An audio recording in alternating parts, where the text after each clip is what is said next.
All right, everybody. Call your mothers, call your fathers, call your wives, call your lovers, call your brothers and your sisters. We are here. We have reached the climax. It's the final of the WineCellars.com U.S. Women's Snooker Open Championship of 2023. Live from Ox Billiards in Seattle, Washington. Mink Nutcharut from Thailand will be taking on Hong Kong's very own Yee. It's David Burney in the booth, and I'm also joined by Christian Youngers. I think we might have a sprinkling of guests. Yee will be breaking off in this best of seven. No mid-session interval.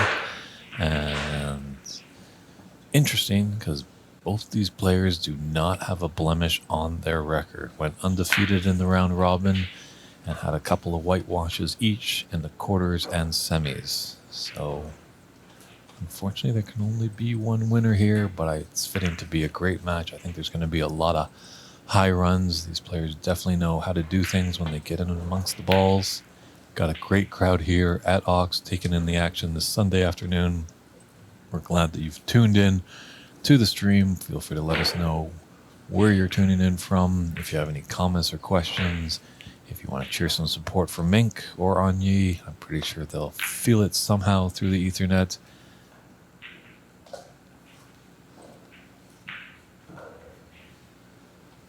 I think this is going to just come down to maybe just a forced mistake. And momentum is going to carry big. You're looking at two former world champions, Mink of 2022, Yee, a three-time world champion. Mink on the Pro Tour, and Yee is battling tough to get back onto that Pro Tour.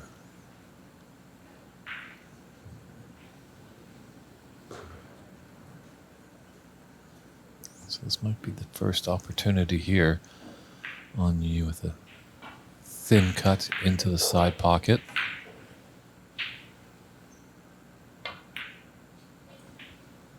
Both players do have a century in this event. Yee actually has a run of 1-2-1. She did in the round robin. And yesterday on our televised match when Yee was actually in the booth, Mink had a total of a 102.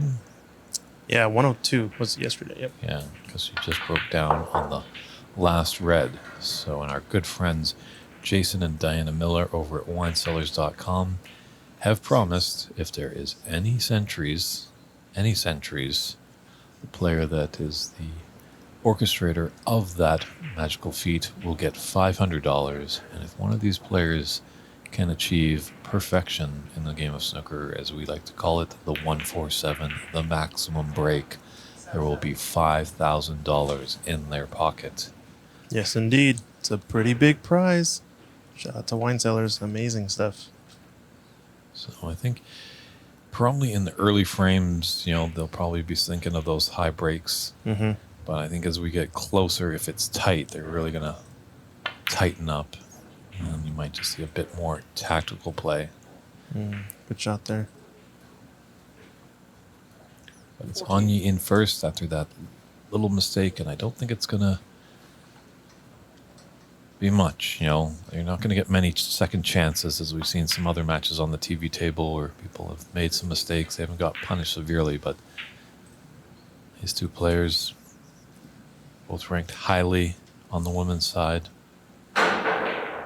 Mink is ranked second in the world, and Yee is ranked third. So definitely the top two ranked players on the women's side. Rhiannon Evans obviously is the number one ranked woman in the world. However, that I think is going to be a little bit in jeopardy because this is a ranking event and many points could be going to the winner, and we could see a new number one after this weekend's tournament. Thanks, Snooker155. My correction, I think, was a 107, not a 102. Much appreciated.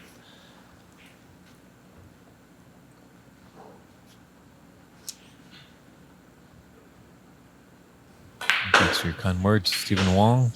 Is wishing both players good luck.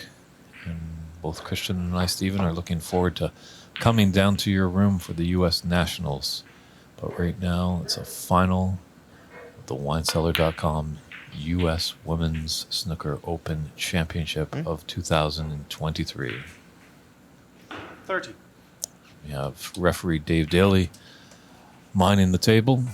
He's done a wonderful job all weekend long. Tough job being on your feet all day, but Dave hasn't complained at all. Come to done the job, has done it efficiently. 31.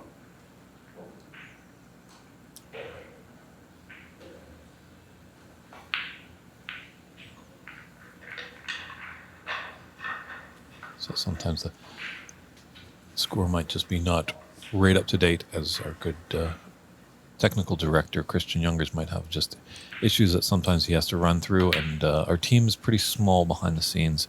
So although we can see the score board from our direction. Yeah, we're good to go. Sorry about that. I think we're on pace. 37 break is the current break.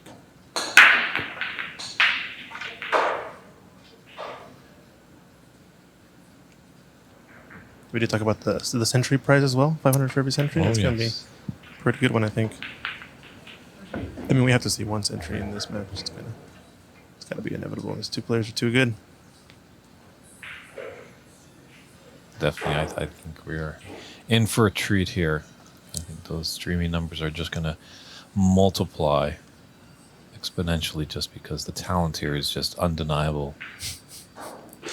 So this could be an expensive match for the sponsor. Yes, it could.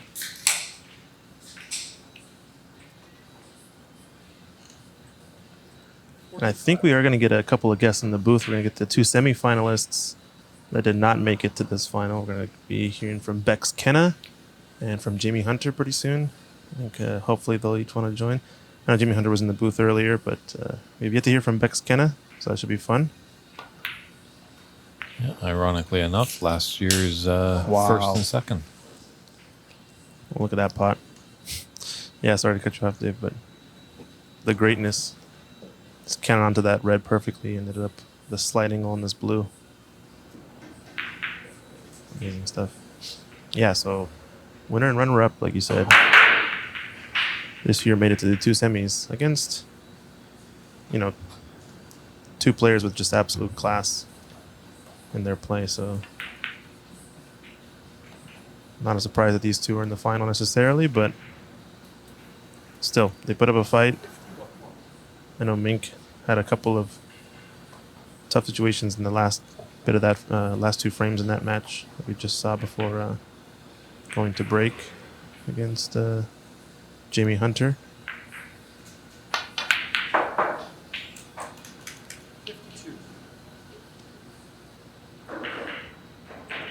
Nice red, good angle on the green to come off the cushion. And hopefully just cannon into the side of that cluster of reds and spread them open to continue the break.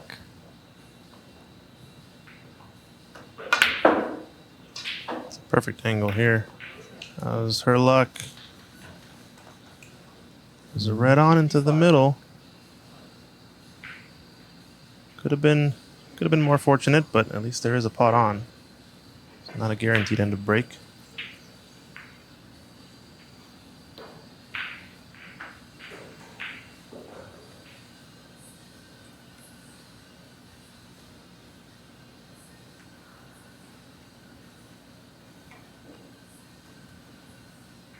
It's a tricky one, but we have seen her drop this ball in. I think on this, she's going to screw back for black or pink, maybe? Or you roll forward for the blue.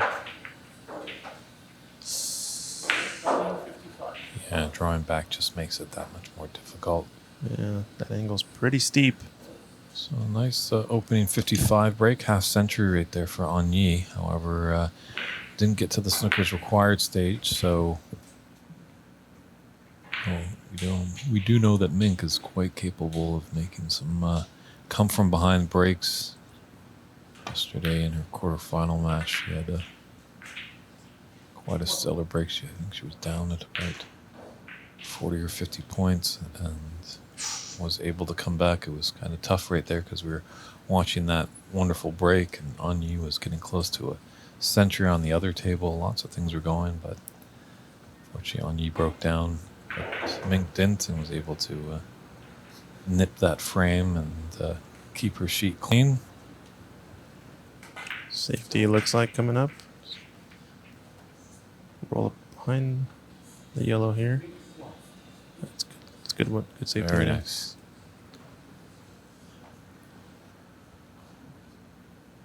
Now the question is, which red do you play for? She's looking at how potable this red maybe is.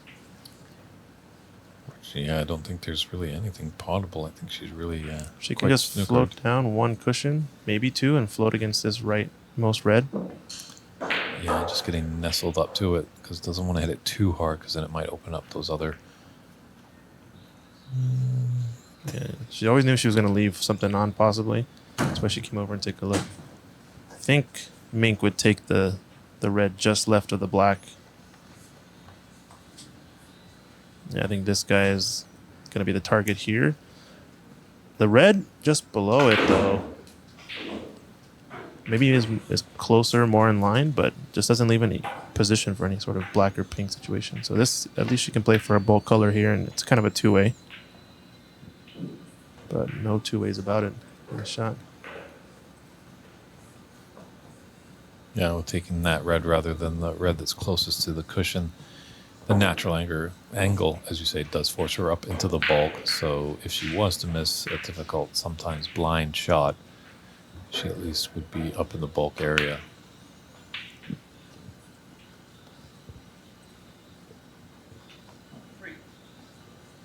So choice nice of there. reds. Yeah, nice. Choice of reds here. What do you think? Cannon into the other ones and play for the pink, or do you stun across enough and play for the black? It's a little kind of a touchy shot depending on the angle here. Looks like she's playing the She could also just high screw. with those three reds. Yeah. Oh yeah, she didn't even touch him at all.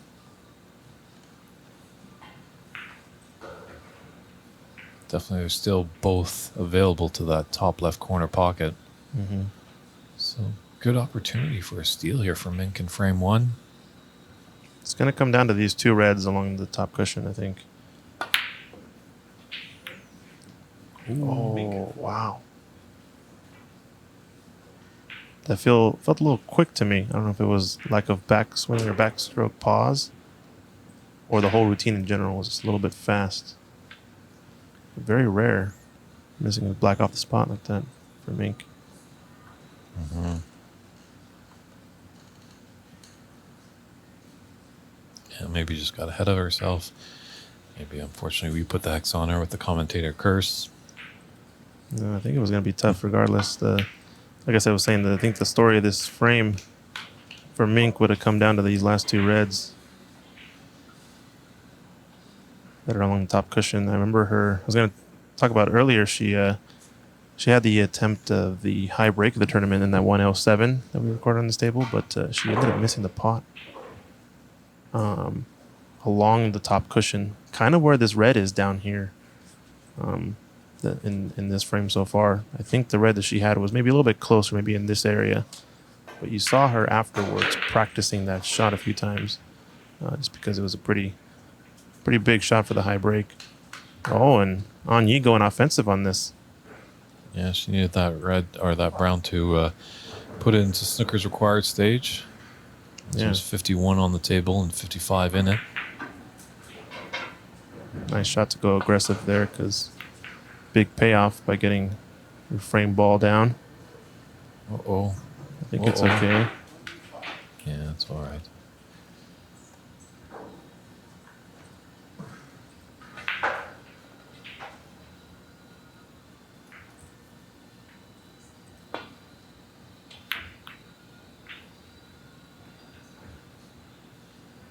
How's the line here?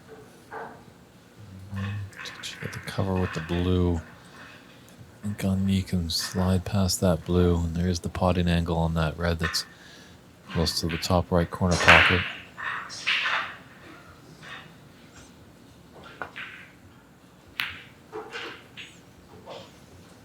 Excellent pot.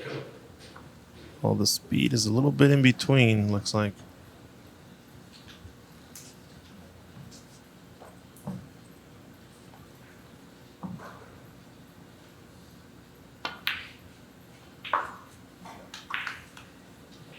don't think Mink will be coming back to the table, but she's just got to shake it off. It's only one frame.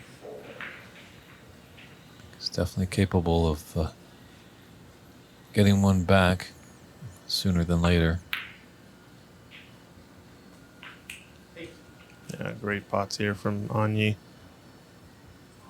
Went out strong in the start of this frame, and so far, I think in her semifinal match as well, her first frame was quite strong. I think she started off with something like a 40 some odd break in the first few opportunities.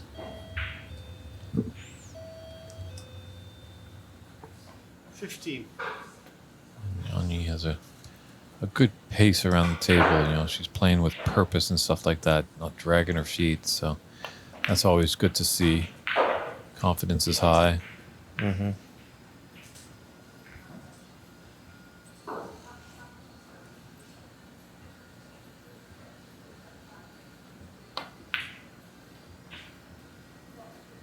Oh, just got to pick Dan Louie in the building. Those of you pool players out there, the man, the legend, former pool world champion Dan Louie, coming to check out the women play and great sport of snooker. We have more than just 2 world champions in the house, huh?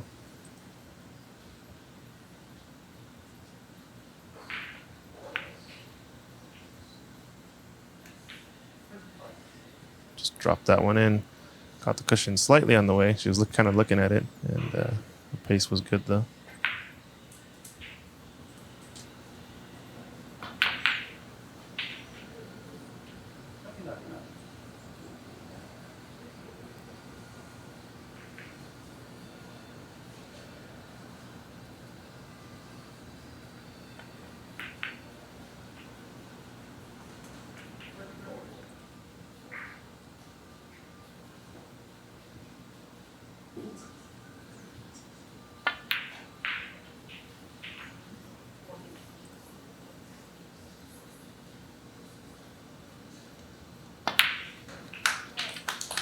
Very nice. Half century in the 47. She's playing with purpose and being in the present moment. So Yee takes the first frame of this best of 7 final of the WineCellars.com U.S. Women's Snooker Open Championship of 2003. And we'll be right back with frame 2 action.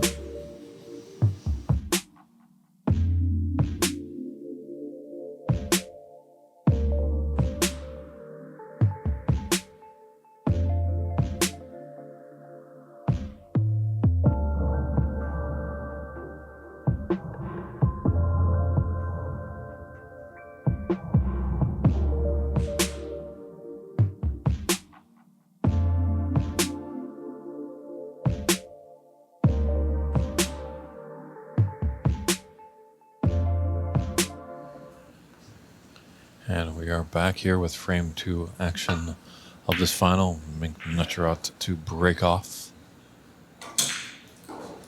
And we'll have a special guest coming into the booth once again. Last year's champion, unfortunately, has to give away that title, but nothing says everyone remembers the first, and you're the first name on that trophy. Jamie Hunter. How you doing, Jamie? I'm very good. Thank you for having me again. Well, you're always welcome in the booth. So you came out the wrong end of that semifinal a few hours ago. Do you still feel it? Did you play well, or just come again the tough? I was struggling. Yeah. But she was playing so much better than me. So I was looking at it now, I was actually quite happy to keep it quite close from the way she's been playing the last couple of days. But she was a better player on the day, and then sometimes when you're in a rut, you need like a little bit of a rub of the green. Mm-hmm. And I think there was a few times I went into the pack off the blue and ended up on nothing. And then you're just kind of sitting there just thinking, well, maybe it's not my day. It wasn't. Mm-hmm. Yeah, you just had a few unlucky breaks. Those last 2 frames were close. I know she really came out guns a-blazing at the beginning. So that was tough, but anything can happen on these quick match. You get the momentum, and it turns in your favor. Yeah, absolutely. I think as well, when you're playing such good players, one shot can be the difference between winning or losing. Mm-hmm. and it was me making the mistake on that one shot, so she could, when we were like level board with like one red left, with the colours on the spots, it's effectively whoever gets that red wins. And it was always Mink putting that red.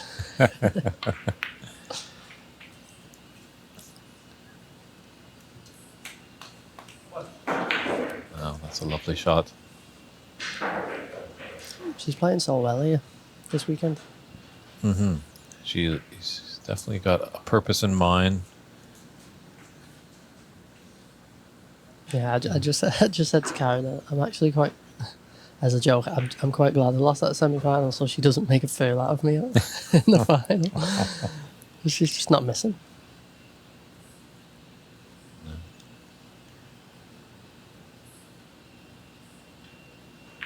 I think still making the finals, if you did, it would be quite a feat, as there's many good players in this tournament. Some also good up-and-coming players. I think that they've seen leaps and bounds I've seen definitely on some of the local players. I don't know how you felt playing some of the local players here. Have you felt they've got better because you were here last year? Ones I've seen, definitely. There's quite a few people who, I sat down with last year and, they were asking for like tips, pointers, etc.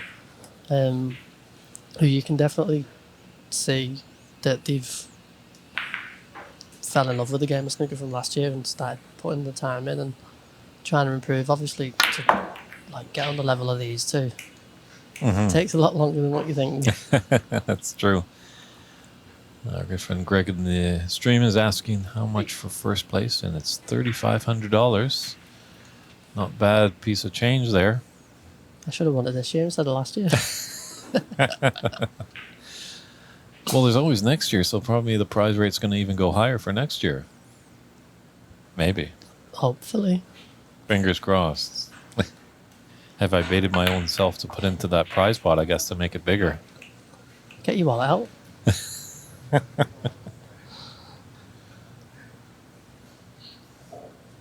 They'll be confused down in America. Us Canadians and the Brits, we have very colorful money. Their money's all green here. I came here without any money. And you're leaving here with some. I hope so. Well, semi-finalists, you've got some spending money. Are you going to be spending a little bit more time in Seattle after? So we've got a few days before we go home, yeah. Great.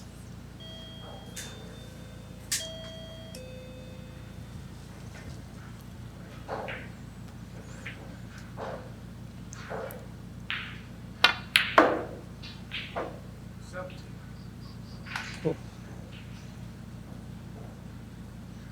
I think she's surprising herself with how well she's queuing. Yeah. That she's just overdone that a little bit. Yeah, I've noticed with both Mink and Yee, they have been surprised the action that they're getting. Usually they would be in a spot, but they've sometimes overscrewed it by, a couple of inches. It might not seem a lot in the whole scheme of things, but in the game of snooker, a couple of inches is almost like a couple of miles if you're off. Oh yeah, absolutely.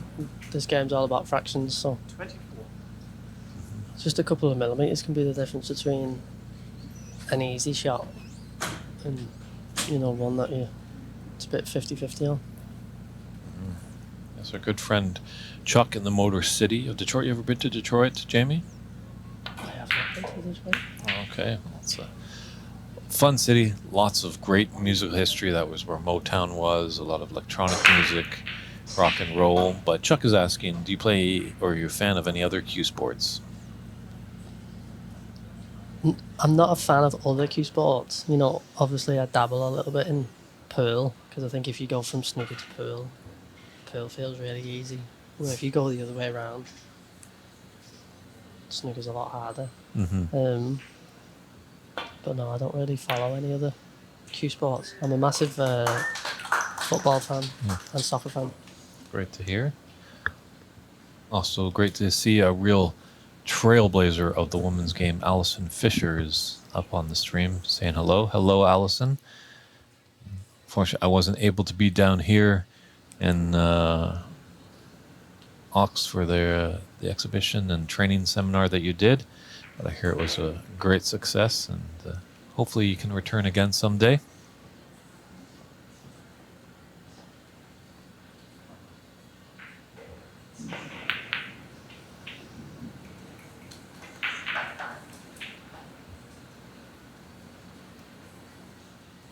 Let's now see if it's Mink's turn to put a sizable break.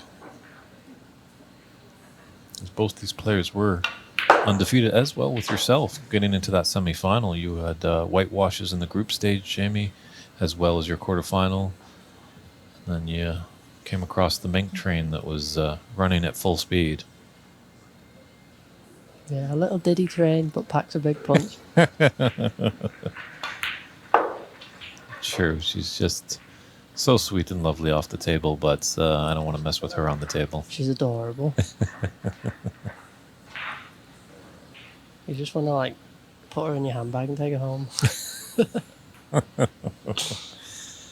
Our friend Ask Bob is asking, Jamie, did you play in the Q school? No, I didn't go to Q school. Okay. I didn't feel ready. Yeah. You know, I mean, I've only been playing competitive snooker for 2 years, so I've still got a long way to go. What's in your diet? I've been playing a little bit longer than that, and you Pizza. just... Pizza, okay. Pizza and pasta. Pizza and pasta. The PP. That's the key to a good snooker... And lots of Pepsi Max. Are you on that diet where you just eat things and drink things that start with the letter P? I'm trying to think of some more. Anything that's unhealthy, I'll eat it. If it's green, I'm not interested. Well, you're always keeping in good shape when you come to the room, so... I was listening to when Yee was talking yesterday about how she, because of the way snooker is, she does fitness training. Mm-hmm. And I was like, oh, maybe that's why I'm not as good as her. I've been fitness training since I was forced to do it in physical education in school at 14. Mm-hmm.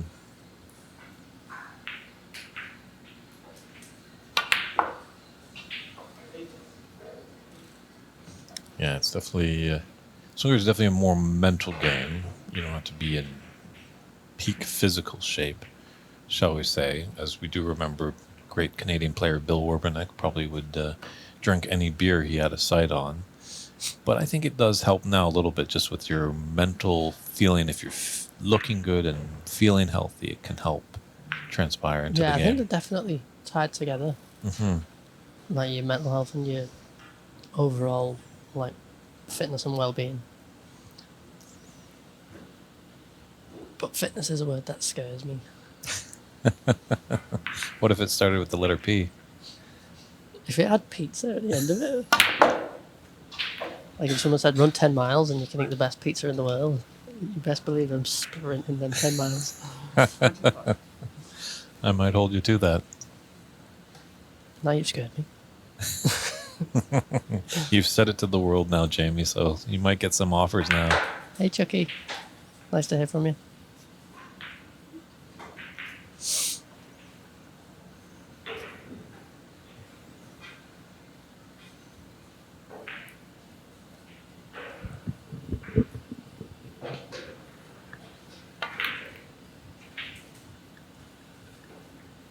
Ooh. Mink 25. What a great miss there. She's definitely left an easy one for Anye. Seems with like these two players and yourself and Bex, both semifinals, don't want to leave you for an easy starter. I think it's a catch-22 because the shot she's just played was like a big shot. You know, you're going into the reds, you know if you miss it, you're going to leave something. But you can't think like that because you can't build breaks thinking, oh, what if I miss? Yeah. So obviously if you go for it full-blooded, you end up leaving a chance.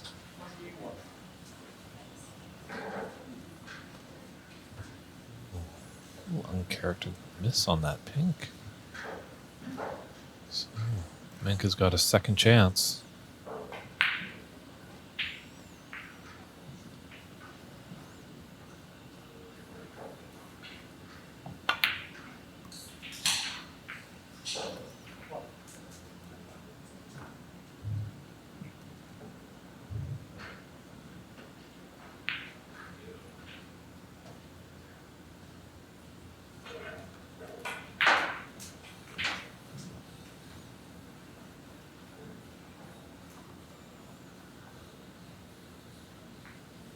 Jamie, are you playing off this blue to disrupt those 3 reds? That triangle just to left of the pink spot? Normally, yes, but the way the cannons were going for me off the blue before, no. Fair enough. Good to know, yeah. No, I think that when you're going into the pack of reds to disturb him depends on the player. So, like John Higgins, for example, he always leaves it till the end. He takes every loose red first before. Where I like doing it nice and early. Yeah, Stephen Hendry liked to do it nice and early, so you're probably in pretty good company there. Yeah, but he was good. Oh, don't knock yourself short. You're last year's champion. Yeah, that's it. My name's on the middle of that trophy now. Forever. Never going away. Yeah.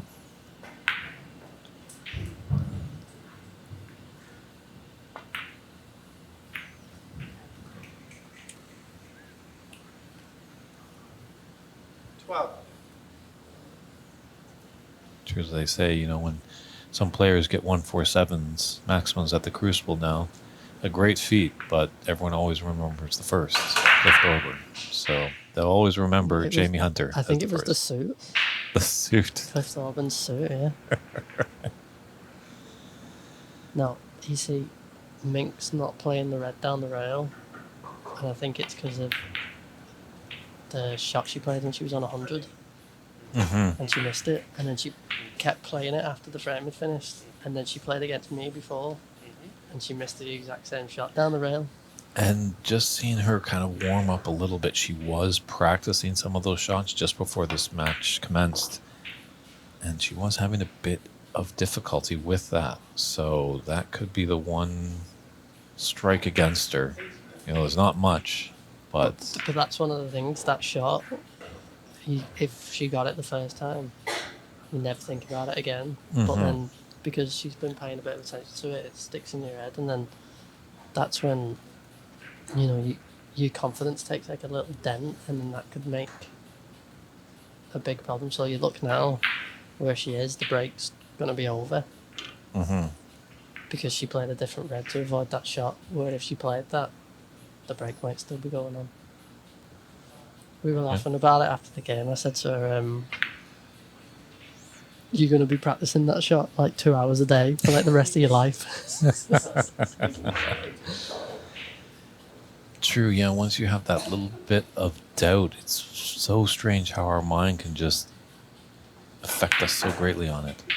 Snooker's the same, like before I came here, my personal weakness is like playing off the cushion. So I'll do anything to avoid playing off the cushion.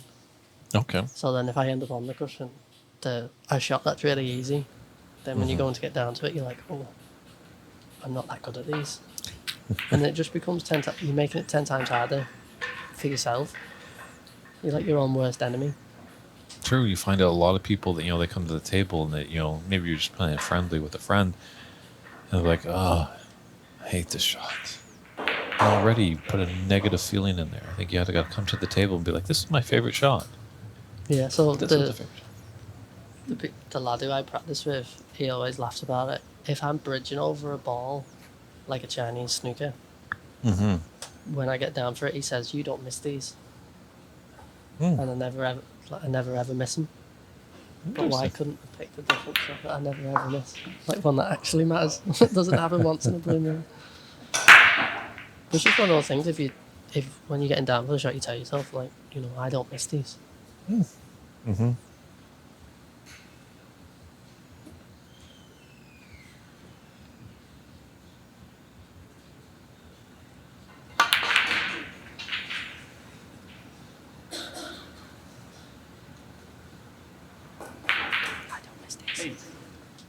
Yeah, that's a Jamie Hunter special right there. And, Might miss it in a final when it matters. But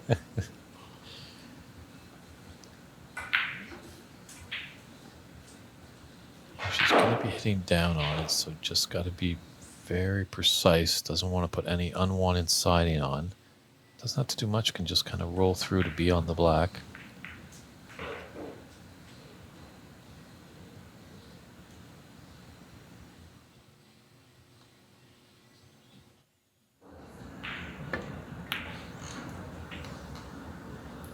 Great picture there showing what you had to deal with, and yeah, just.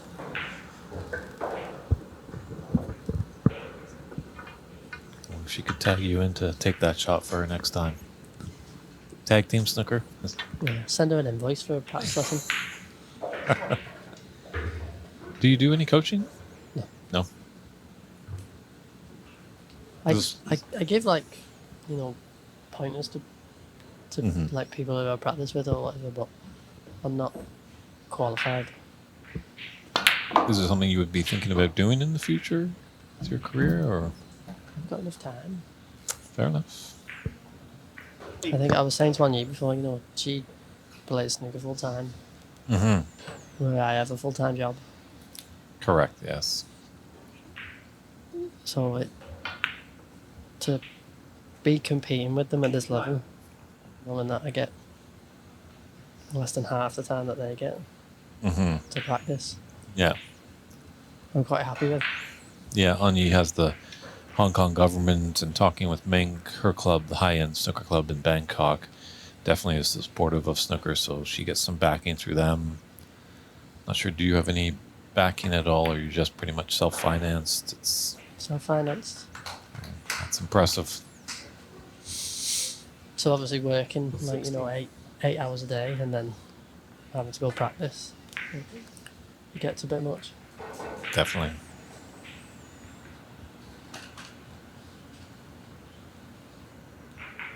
So to just be in like the same conversation as them, to be one of the people who have won something, Mm-hmm. as well as them, that'll do.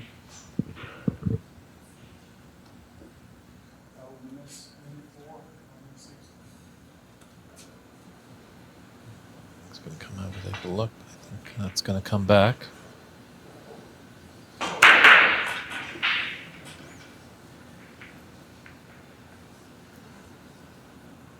Bad enough when your opponent puts you in a snooker that sometimes you put yourself in one after that color ball that Anya had. Hopefully it's not too costly for her. The worst is when you pot a red and you end up stuck in the pack, That's true. and then the other person just keeps putting you back, and you're like, "Oh, this is all my fault."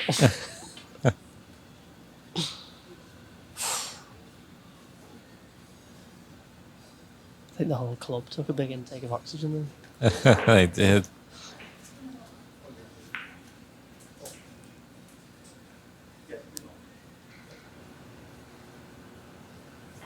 So free ball has been awarded. Well, Greg in the chat room is very proud of you, Jamie.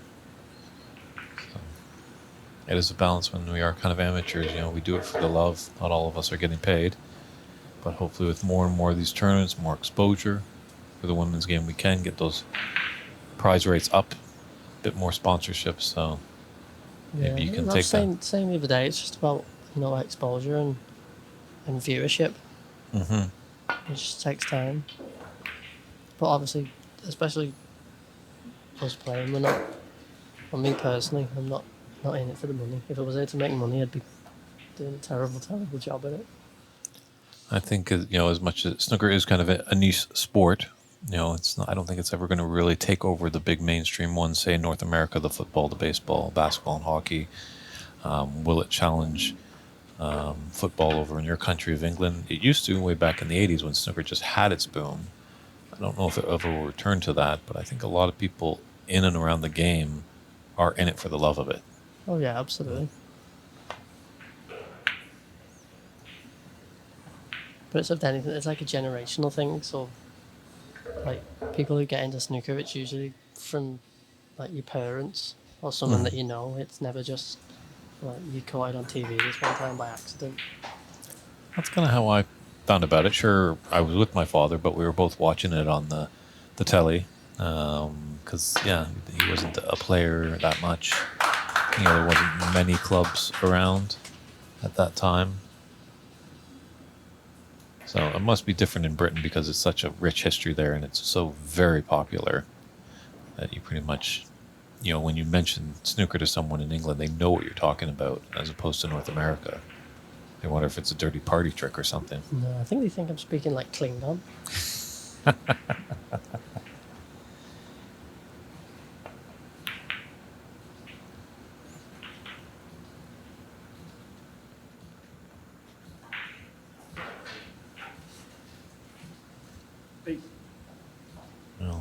Yee's able to steal this frame, that would be pretty big.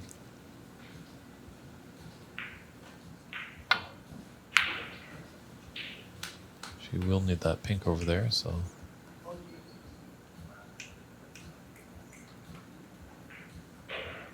Played a nice snooker there, that's for sure.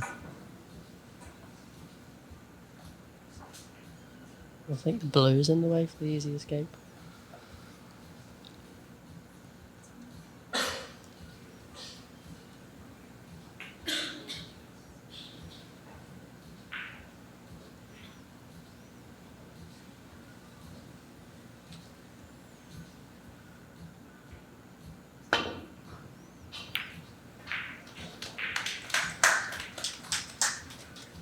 Oh, you just can't see the angles from sitting here.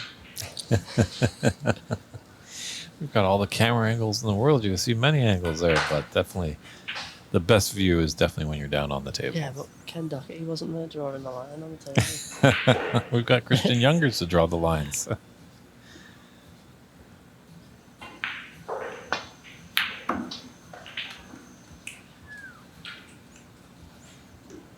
Great long pot there. And yeah, Rich, I do agree. Snooker has kind of gone on a little decline, but I feel like it's coming back. The only just unfortunate part is we get Christine's so proud of himself. there he goes with this illustrator.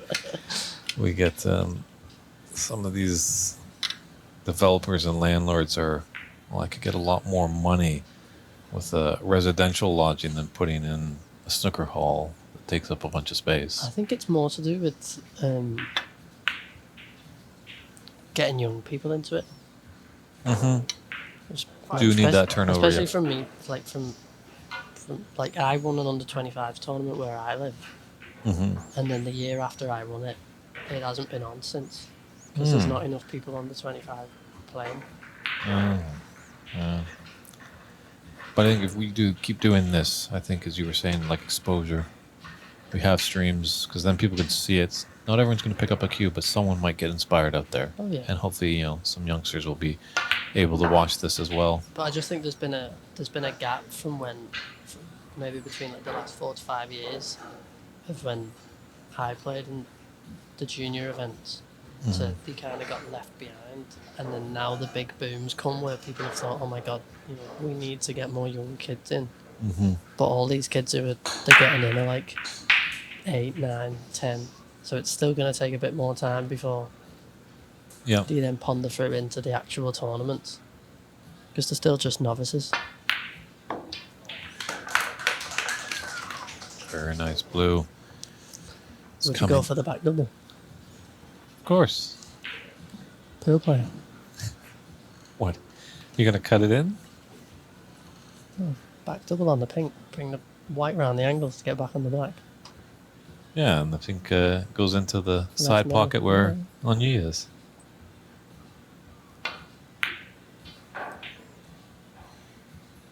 Shoot through.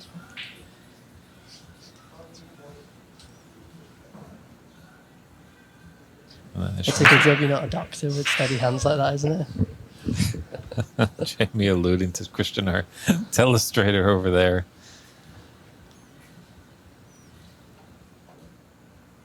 Maybe we'll have to get him like maybe one of those little computer pencils or something like that he can draw on. He's kind of doing it freehorn with a mouse. It's close.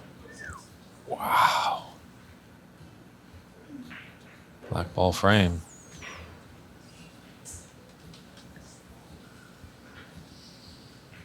See, that this is another thing about the mental side of snooker. If Anye wins this frame, they Massive. might just suck a bit of life out of Mink. True. Where if Anye loses it, it won't have as much of an impact on her as it would if it was the other way around. Yeah, Mink has kind of been ahead this whole frame, so just kind of losing it on that final black can be devastating. Yeah, but then obviously being 2 frames behind as well from it.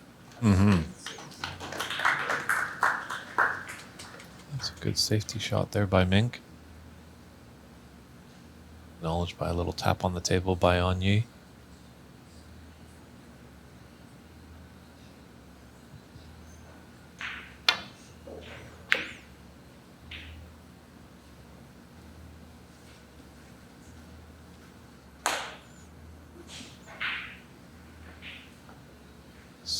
one's come out. It's not the easiest shot in the world.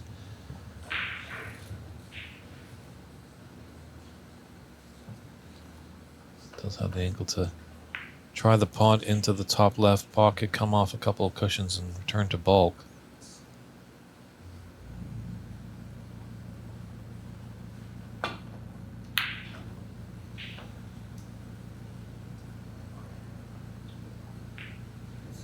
Didn't want that. It's the last place you want it to be. Because you're fortunate that it's straight in. That Anyi's going to have to put some bottom on this to just stick. What a steal there by Anyi to take that second frame. Well, Jamie, it's been lots of fun. Pleasure. Always great seeing you. I think we're going to find your fellow semi-finalist Bex Kenna to come into the booth, and we'll let you sit back, enjoy some pizza, Oh, that's enjoy the final. And thanks as always. Always great seeing you, and definitely looking forward to seeing you again next year. As always, I shall be back. And welcome back, everybody, to this third frame. It's the final of the WineCellars.com U.S. Women's Snooker Open Championship of 2023. And I'm joined greatly in the booth by last year's runner-up, a semi-final this year, Ox's very own sponsored, Rebecca Kenna. How are you doing? Good, thank you. Sounds good. All good. So you happy to be back in Seattle? Yeah, I loved it here last year, so definitely was always going to come anyway. Yeah, Right. I love it. And things are going all right with, you got a shop over there in Yorkshire area, right? Yeah, so I have someone running the shop, but yeah, the shop's going brilliant. Then I have my own practice area, not too far from the shop, so I always go in and check on it as well, getting my own practicing. Okay. And if you wouldn't mind telling the audience, where can they find your shop? Do you have any website or anything like that? We do have a website, thanks. So my shop's called Q Sports Yorkshire, and our website is qsportsyorkshire.co.uk. You can buy online or come and visit us in store. Try before you buy. Snooker and pool cues. Excellent. Is there many watching from England right now? Because it's quite late. True, we do have some here and there. midnight back home. We do. I think she's probably still in the stream. She did say hello. The great Alison Fisher had tuned in. Oh, very nice. Should be a good final. I haven't caught much of it because I've actually been shooting some pool out there. My goodness. Yeah. But yeah, Anyi's obviously playing well. She played fantastic against me. I didn't really get much of a look in. Not really, yeah. Watching that match, you didn't make many mistakes. She just capitalized on those few and ran away with it. Yeah, definitely. She was scoring brilliantly. So yeah. But to be fair, both of them have all the way through the tournament. So I know we've been for a good final. Just had a black ball just then. Could have gone either way, but went over the bag for Anyi, so...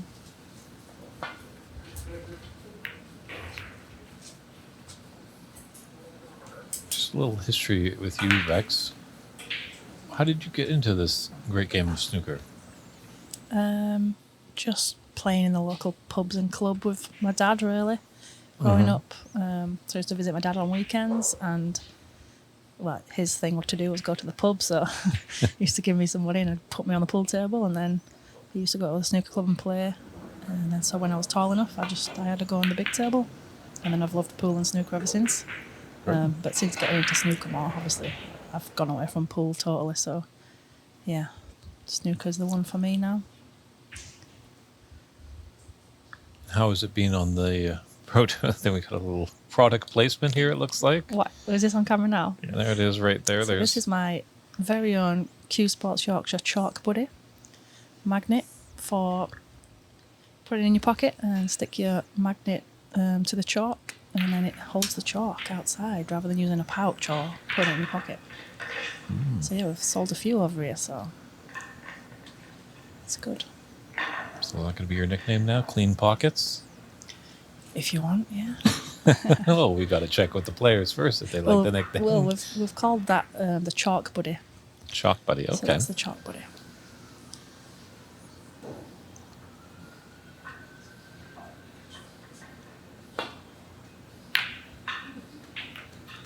Nice. But no luck. Mink's usually got quite a strong head, but just looking at her body language, doesn't seem too happy right now. But obviously, I'll keep digging in for them chances and play the right shots. Yeah, what's your game plan? It's obviously a race to 4. It's a best of 3. You're down 2-0. Your opponent's playing really well. What's going through your head as you're... You've just got to concentrate on your own game and scoring, and don't get too hung up on like bad luck or bad run like that. That was a good long pot. She was unlucky to get the kiss and land on absolutely nothing. So sometimes if it's not going your way, like the long pot she just went for, the black in the last frame, she could have potted it and it could have gone safe, but it didn't go in, it didn't go safe, it went over the hole. So you've got to just not think about that bad luck too much and think it's going to be your turn at some point. So she did okay there, getting back safe. And just be patient and wait for your chances and do your best. That's all you can do.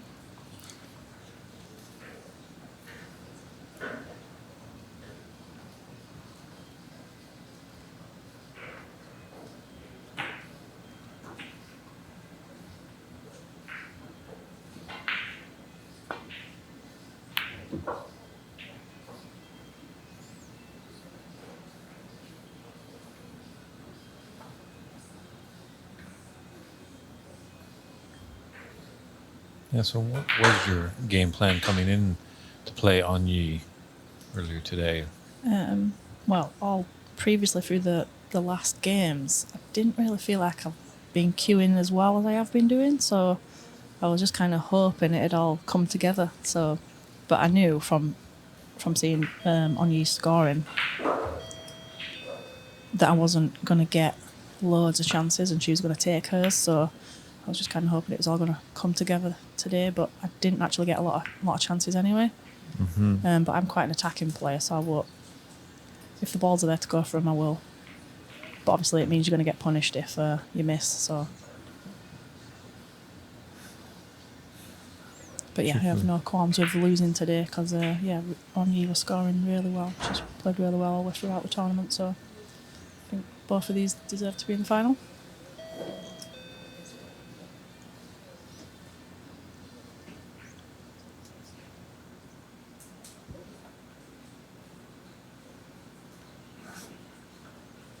Yeah, it's an important frame for Mink here. Hopefully she can grab this frame, because going down 3-0 in a best of 7 really is a mountain to climb.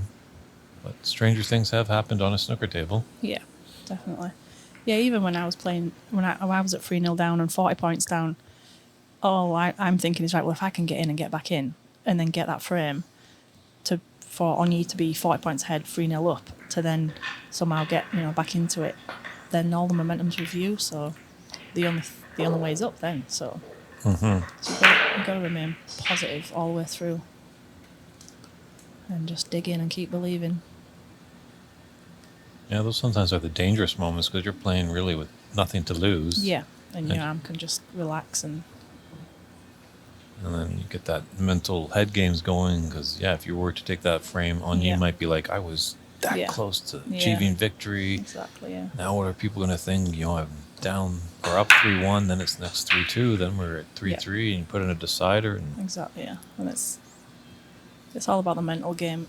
Once you get to a certain level in this game, it's who can hold the head the best and play the right shots at the right time and have the right mentality all the way through the match.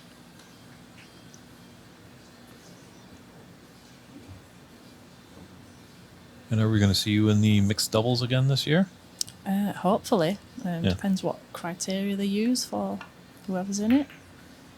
There's a few different ways they could go about it because it's an invitational event, so Okay. who knows? Must own a But billiard shop? Is that probably one of their criteria? I wish. Yeah, hopefully, but we'll see. It's definitely happening though, so That's good to see. yeah, that'll be good. That was really good for the women's game to get them all on the TV with the top pros. Ooh, just missed that one. It's going to be pretty safe though. Oh.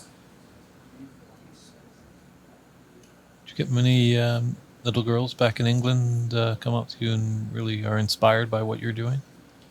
You see, there's not many young girls picking up cues, to be honest. We need to get Okay. more doing it. So hopefully there's some out there and seeing us all online and seeing our events and wanting to go give it a go.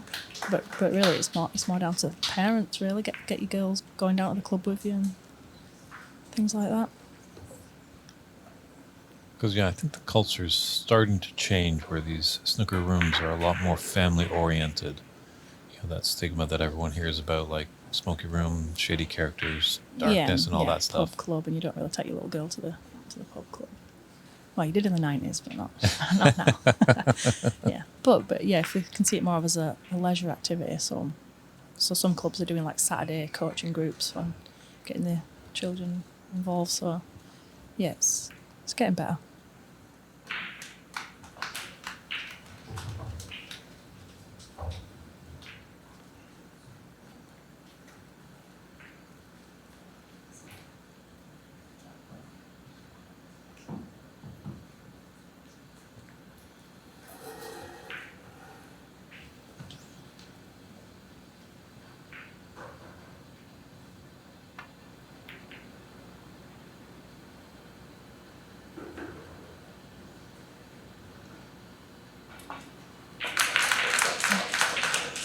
You know?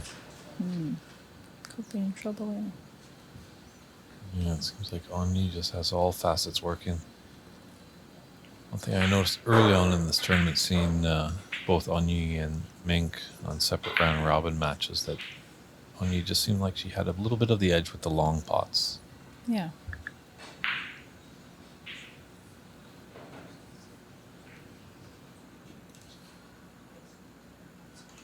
Yeah, she got the pace of the table really well.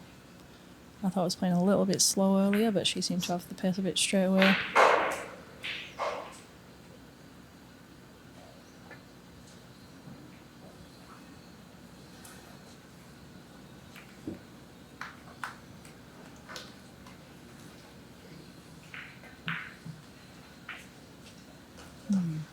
As long as you got the angle here, just put that middle red and flick that over red to get straight in and amongst the black. Nope. That's right, because it's going for the yellow pocket.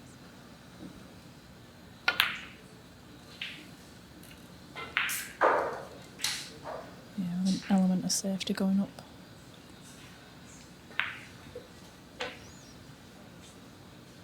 Yeah, and you didn't miss much against me, but when she did, I didn't really get much left, did I? It's just how it runs sometimes.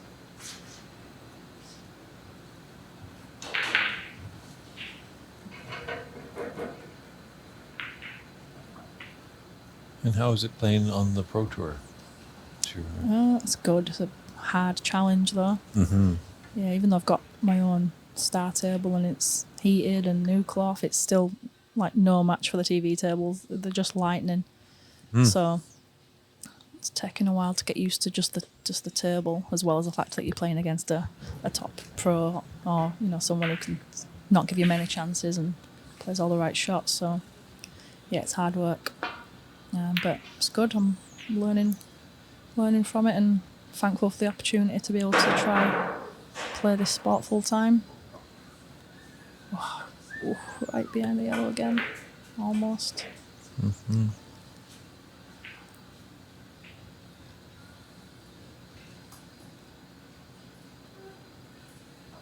It's getting a little bit scrappy with where the black is, but some reds on the cush. Or on the rail, as you say. Well, I think we had this discussion last year, maybe, that there is a vocabulary for snooker and then there's a vocabulary for pool. All right. And I think maybe, So even when you're talking about snooker, you'd still say the cushion. I would say the cushion, yeah. I would say a double. Yeah. I would say a plant. Yeah. All right. So you do talk snooker, so talk.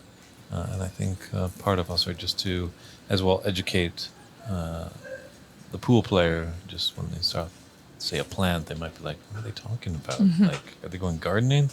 Yeah. but tell them that it is a combination or a double being a bank shot. Yeah. So,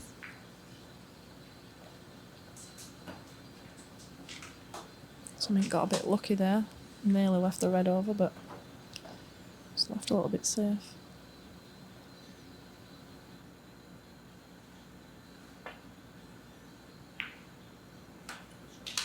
It's a great shot.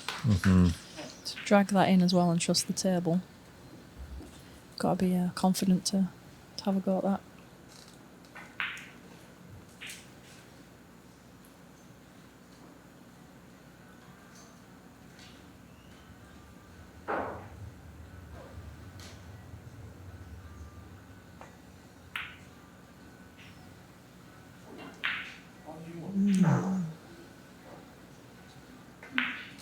I'm just going to say there's a lot of open reds. You got to really make a good dent, but Yeah, just dropping it in though. You've got to trust that it's not going to wobble. Sometimes the white can just, when you're going along the diagonal, the white can just turn a little bit before it gets to the blue.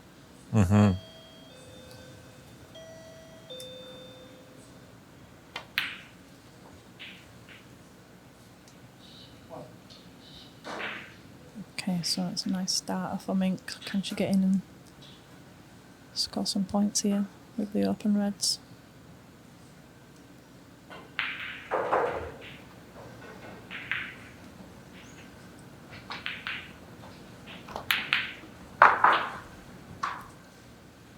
Nice. 7.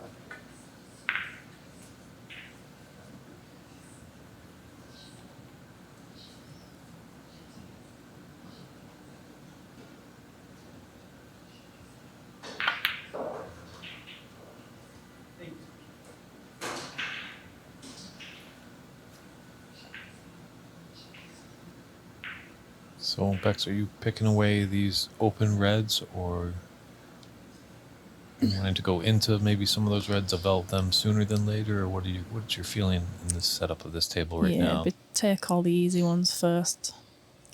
Get your points up, get yourself in, and wait for a good chance to maybe go into them. Because you want the table time as well, and you want to feel like you've been on the table a while, and then you can get more confidence to then maybe leave an angle on a high pink, and then go down into them.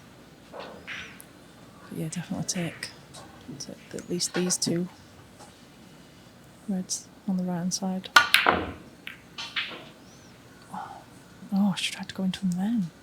See that? That would have been resorting to luck. And she wouldn't have really had any. She didn't get the blackout to put it in, I don't think. Yeah, I think there would have just gone to another pink to middle, then that last red, and yeah, maybe gone into them after that. But I think that pocket must be playing quite tight, because I don't know if you've seen, but Mink had a few goes at that red down the cushion that she missed to get like a 1-4-2 clearance. She tried it. It's just a hard one down that rail, so maybe that's just a really tight pocket.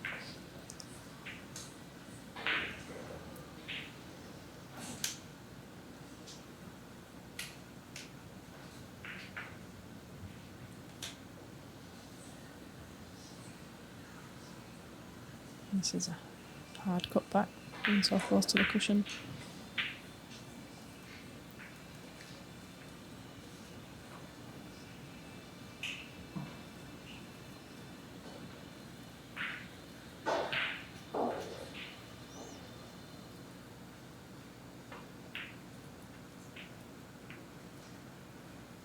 It's a great pot, but she's going to get onto a red. Not easy. I'm glad these two made it here to this event as well, because it's good to get the top players coming, supporting all the events. Yeah. And they've had a couple of centuries, so yeah, good scoring as well. True. It's Yeah, really good quality. kudos to all of you that have traveled over. I know it's a fair distance. Part with lodging in North America, it's not as cheap as I've heard in the other places you go. Talking to Matt Hurd, he was telling me that England, the hotel rooms aren't too bad, as well as Thailand, especially when you don't have a huge amount of backing and stuff like that. You almost have to make this into kind of a work vacation, it kind of seems like. Yeah, definitely.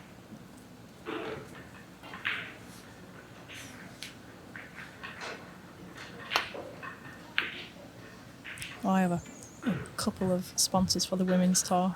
It's actually not Ox Billiards, they're my pro tour sponsors, but my women's tour sponsors is Handmade by Joe. Okay. And they do like embroidery and custom garments, things like that. Very nice. So they're sponsoring me for this season. So they've helped me get over here. So yeah, it wasn't cheap with the flights and accommodation. And my other sponsor is my sister's mortgage company. Okay. Elevate Financial Services. So anyone wants any mortgages or bridging loans, things like that. Elevate Financial Services.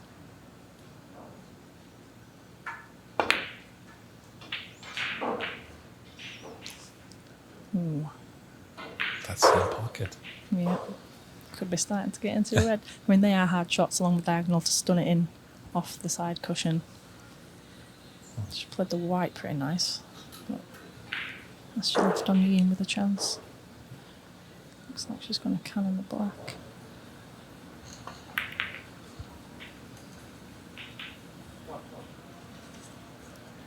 Just the pink go to the middle. I think it does. Just looking at our vantage point, we're kind of just Looks on. totally different in... Oh, like I can see in real life. Yeah, totally does. Who knows in for- the artificial for me, world, but yeah. in real life, it always goes.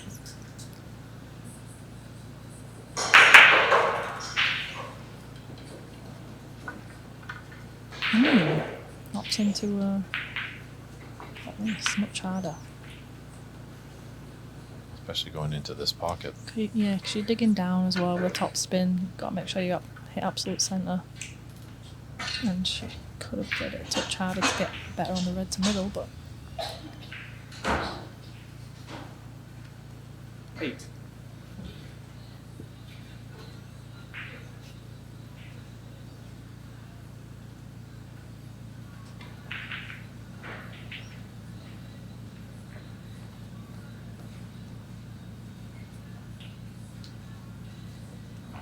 It's a tricky shot.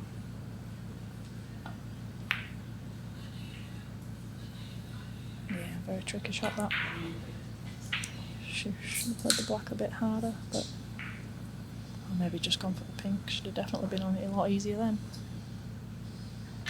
Yes, from our vantage point in the booth, seeing it in real life, that pink was definitely onto the middle, and looking at the TV cameras, there was a bit of space there, so she didn't really have to worry too much about the push shot.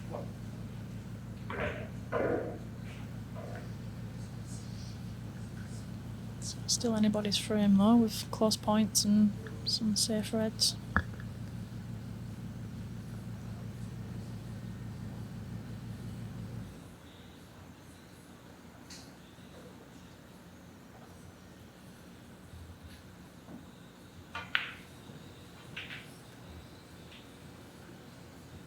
It's nice.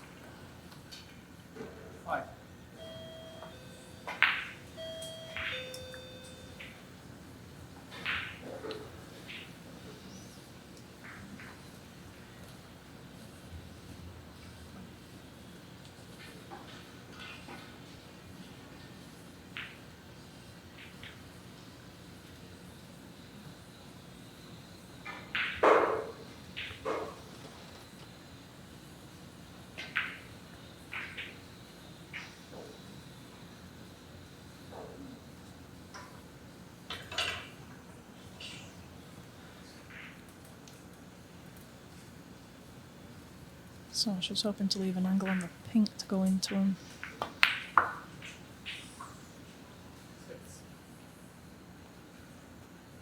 Looks like she has done this. It's an important frame for Mink. Obviously in this best of 7, so I want to be going down 3-0. As they say, you're really in the match until you get that first frame on the board. It's perfect. It's nice. That'll give her some confidence. So when you're looking for a bit of luck, if you don't get it and you haven't had any through the match, you think, oh, it's not my day. But when you do, and you get a nice kiss like that to leave you on another red and black.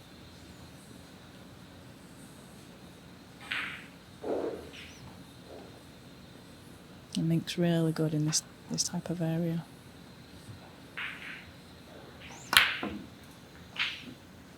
It's a really good technique. Lovely cue action. She's got a high black. She doesn't seem happy with that, but well, looks like a high black. Is that too straight? Oh, yeah, just a slight angle. Might not be enough to do anything with those reds.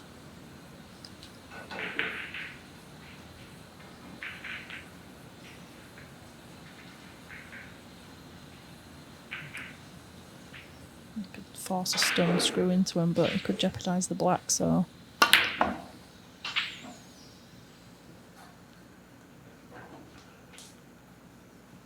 And for this red, which looks like a very hard cut. Very thin. Yeah, so Yee played a lovely shot like this earlier where she just dragged it in.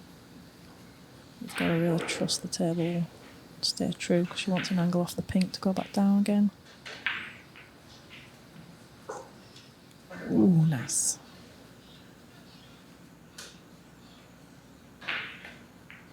Just a little off straight.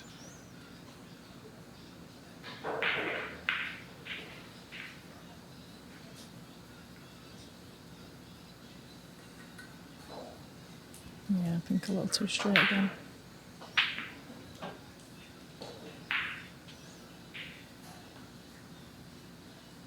So sometimes when you just don't have that angle, it's best to just take the pink, play safe, don't jeopardise, try to do anything special. Ooh, like that. Why did we need to screw to the cushion? Could have just played a nice stunning drop in. Took the 6 points and then played a good safety. Yeah, I feel that's a good mantra to have there when you're on a colour and you look at the reds. It's pretty much Yeah, you know you can't no get on change. them. You know you can't do anything. Put all your focus in that colour, so Yeah. at least you can get the points, and then you're still at the table, have the control, and then Yeah. you can control your own destiny play. Yeah, I always say it's important to get the colour with the reds. No point going up in ones. There you go, everybody. Good food for thought there from Kenna. Do you do coaching? I do coaching, yeah. Yeah, I was doing coaching full time as well as running my shop until I got the Pro Tour card. That's a good pot.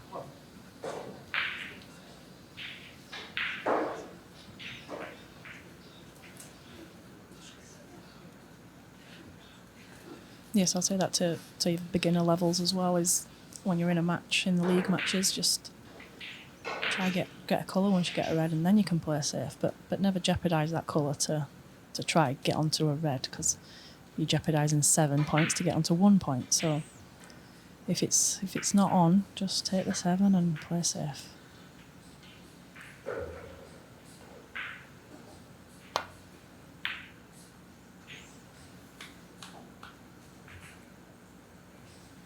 This could be nice. Ooh. Oh, that could be perfect, or it could be a millimetre out.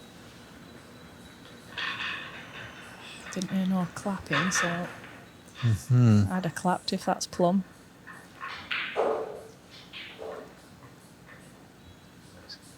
Sometimes it's a bit tough in North America, as they're not so used to the game, they don't know. Sometimes. It's not many. There is quite a few people watching, but yeah, you just don't know.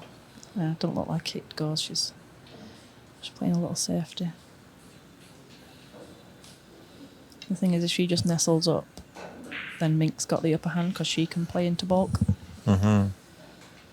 So kind of need to get up into bulk, but without sending the red up as well. So yeah, that's a good shot. You don't want to lose the safety advantage by just rolling up. So not a lot of points in it again. Well, we've got 13 minutes. Mink on top, 36-23. And there's 59 on the table. So still no clear victor in this rather important third frame of this final of the WineCellars.com U.S. Women's Snooker Open Championship 2023. Yeah, so you've got some good sponsors again. All backed over here.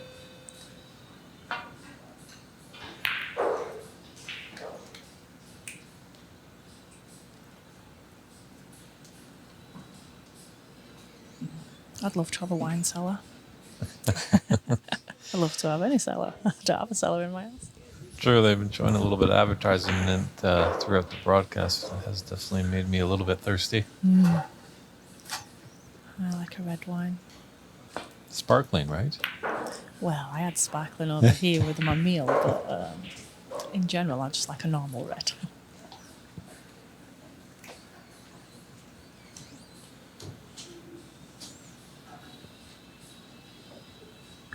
It's probably the longest frame of the match so far. Mm-hmm. First two went rather swiftly. Yeah. And he scored well in the first frame as well. That's good. Good shot. To play out the bitter side, so she avoided going into that other red. Oh, I'm lucky it's going off though. True. Yeah, just going up that table, that nap might have just got a hold of it and just pushed it to the left a little bit. So these kind of shots here, the likes of Mink and O'Neill and myself practice knocking these in and stunning round. Either right to either side. How long would you practice in a day? What's a good practice session for Bex? If I'm just doing solo practice, I'll probably try to get 4 hours in. Yeah, between 10 and 4 I normally do, so having breaks as well, so. Mm-hmm. And then calling in at my shop and seeing how it's doing over there. And that's a nice pot. Ooh.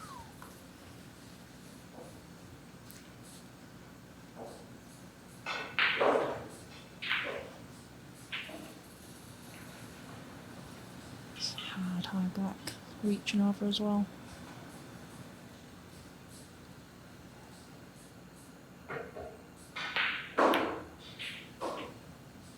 Yeah, luckily.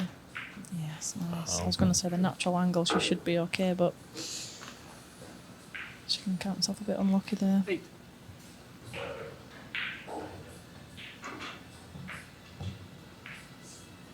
So this is where you need to have a strong mental game, because she's done a good long pot there. Unlucky to get bad cannon to be stretched on a high black, and then trying to drop it in to give it every chance, and then just landing where she didn't want to land. So she's got to be patient, get a good safety in. Coming off 2 cushions, hopefully in behind the yellow. Yep, cover on the brown. Yeah, best of 7 in professional snooker standard is rather a short match, but I think that's in these matches, sometimes if a player has the luck at the beginning, it should at some point switch over to the other.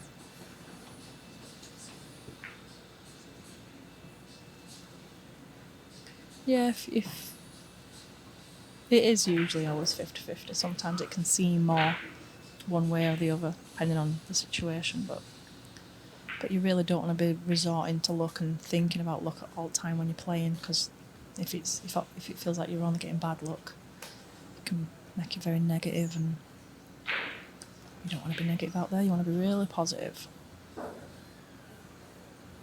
Sure, and at times luck will run out. Yeah. But the proper technique stays with you forever. Yeah.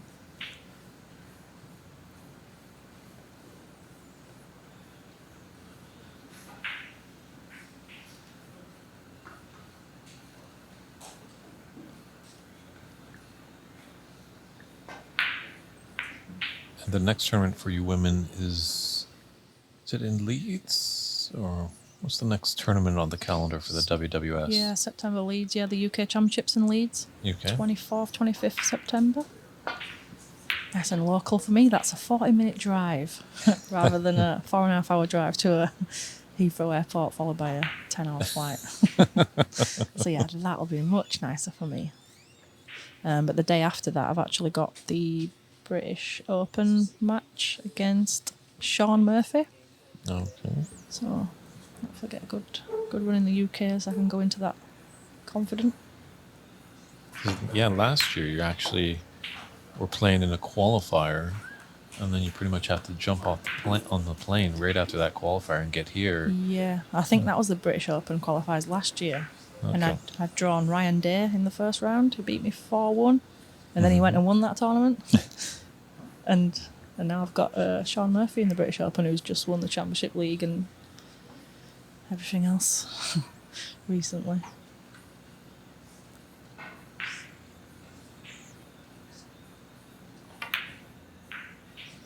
Yeah, so as soon as Mink gets back to Sheffield after this event, the British Open qualifiers on the Pro Tour are now. So I would have been playing in that if I hadn't have drawn Sean Murphy. So when you draw one of the pros in the top 8, you have to play them at the venue. Okay. So I'm not playing him till the 26th of September, whereas Mink's got a qualifier match, I think, in a few days.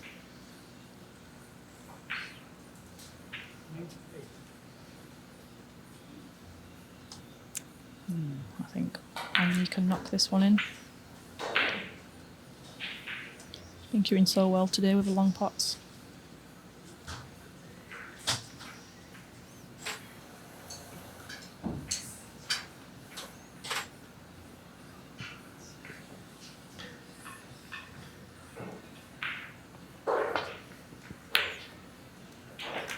Nice. And a lovely flick on the pink.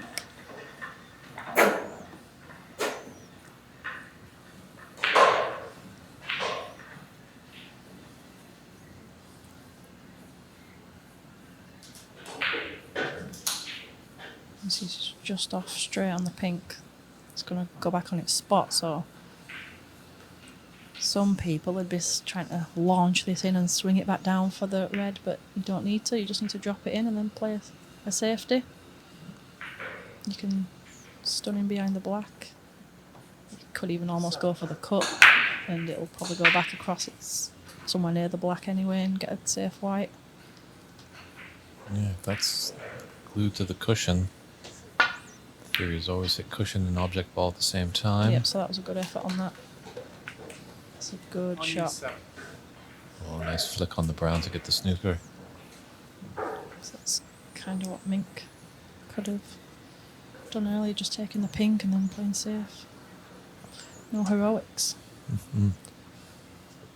So 56 to 30, so 26 points in it, and there's 35 on the table. Blue is kind of relatively safe. Oh, that's a nice hit. It's coming back down.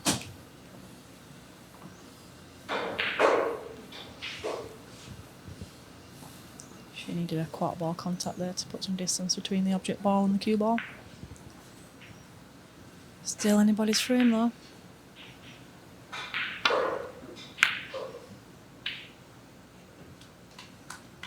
It's another nice shot from Yee. Perfect. Yeah, that's a round of applause from the crowd. Yeah. It'd be really devastating to Mink if this frame slips away. So Yeah, I think she'll still, fancy that she could win, but obviously it'd be an uphill struggle. But Mink's generally quite confident and always believes in her capabilities. But this was such a good shot from Yee that the red's, very close to the centre of the table, so it's not near a cushion, very hard to hit. Off 2. Oh, that was so close as well.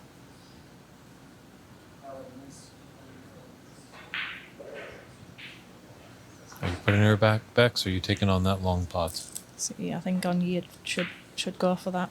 Yeah. But it depends if you're feeling confident, then you'd fancy Mink maybe will miss it again and then leave you in a better chance, or hit it too thick and leave you it. And then if you're feeling more negative, you might be thinking, oh, well, she could probably get it safe here. Or, I don't fancy the long pot. It's all about how you mentally approach the game.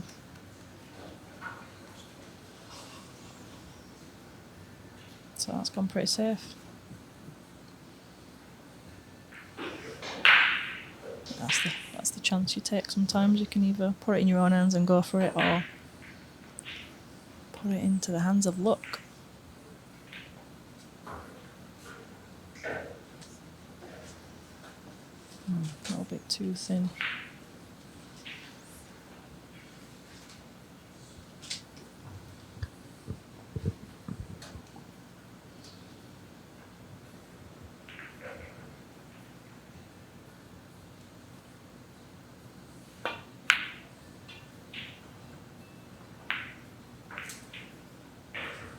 It's nice.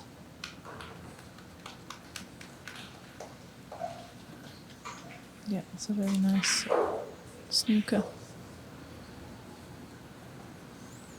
Maybe something that we can add to the experience here is get those little transistor radios for the audience, and then they can listen into your great commentary, Bex, when you're calling these wonderful shots, and they can applaud accordingly. As we're still trying to educate the great American crowds that we get here. It's a newer sport to them, as much as it's been around for over 150 years in the world. But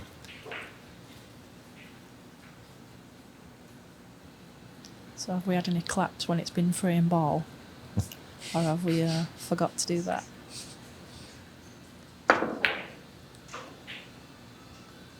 I guess Be a lucky draw. The one issue is we only have one scoreboard, whereas obviously the pro events that you play in, there's scores all over the place that you can't miss what's happening.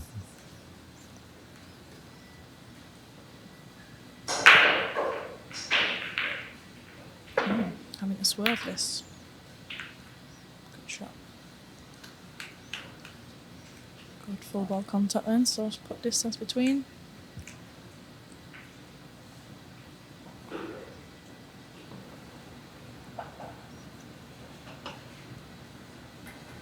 So even though Mink's 22 points ahead, it is still anybody's frame really, because all the balls are open.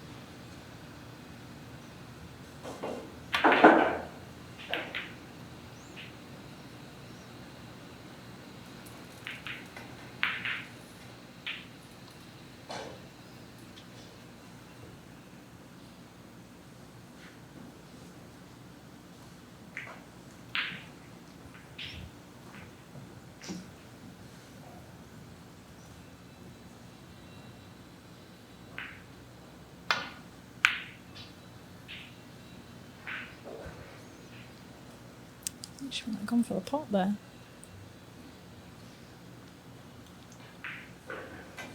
Right in the middle. Not an easy shot off the cushion.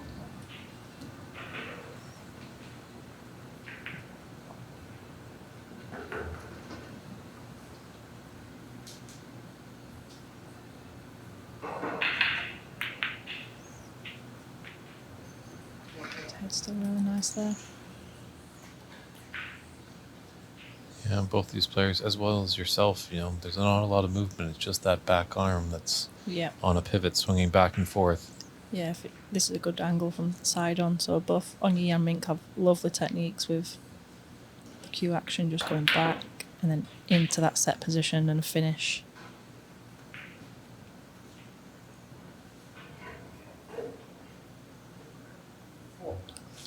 So I should relax a bit now because... Yeah, this is her frame ball.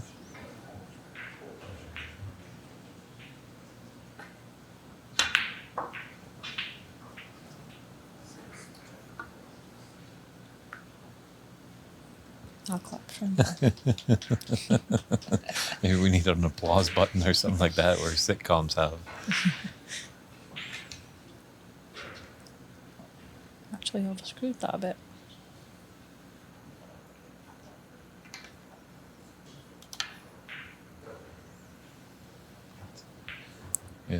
It's always a polite audience, that's for sure. at snooker events. Not to diminish the pool side, but sometimes it can be quite boisterous, rowdy.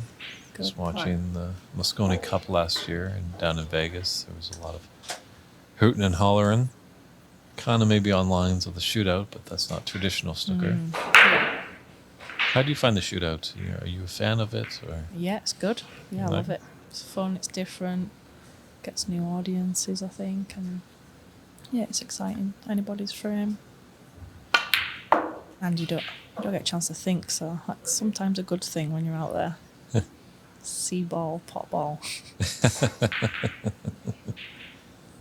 Kind of sounds like a Dr. Zeus book.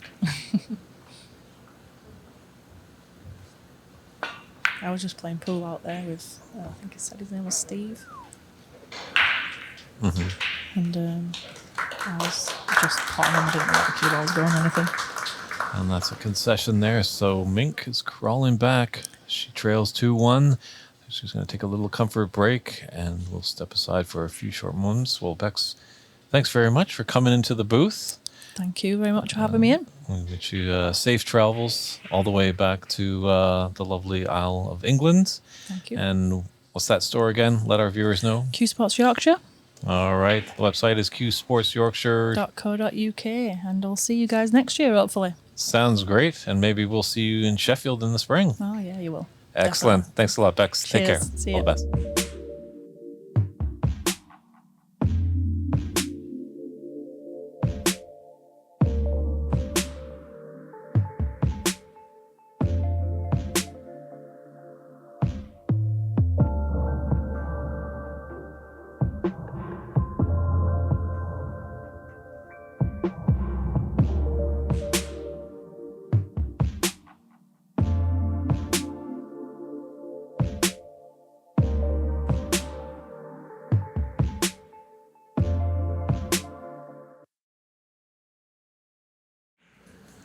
And we're back here with Frame for Action of this WineCellars.com U.S. Women's Snooker Open Championship 2023. Good to see that Mink can put on a frame on the board, so it's kind of game on now. Both players have a frame there, so we'll see how Yee rebounds after kind of a marathon of a frame. Really appreciate Bex Kenna coming in, spending some time kind of sharing her story as well, and adding a little nice color commentary, which was nice to see. Bex, the player, definitely knows what shots should be taken and what should be avoided, so we appreciate her insight. Hope you enjoyed her contribution to the broadcast.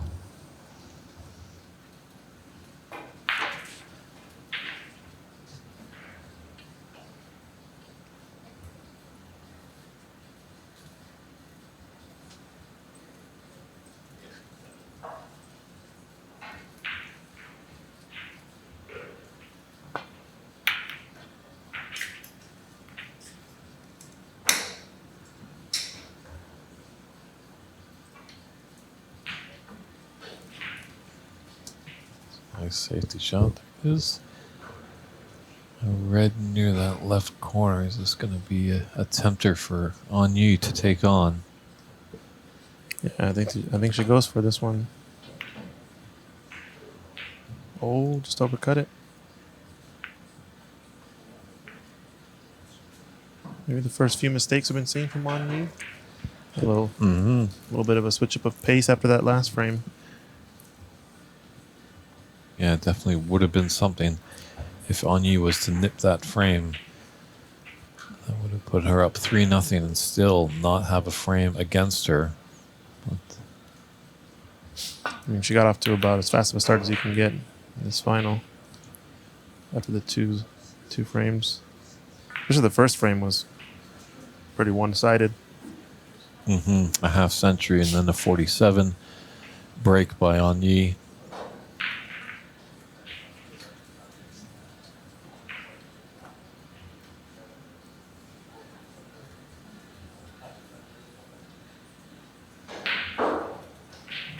You're looking at hitting the left edge of this red above the black. Is that, I think, the line she was checking?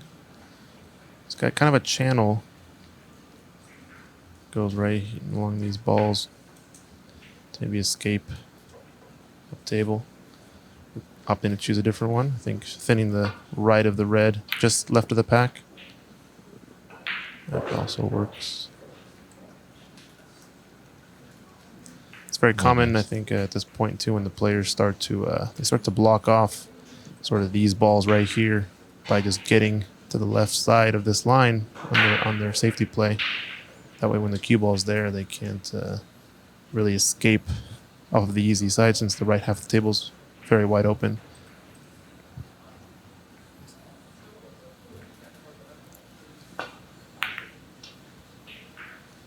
You see them starting to put a lot more, in this case, left spin to get the cue ball to go 2 rails around and end up in the top left corner of the table. As you see from the past 3 or 4 safeties, both players have kind of tried to do the same thing.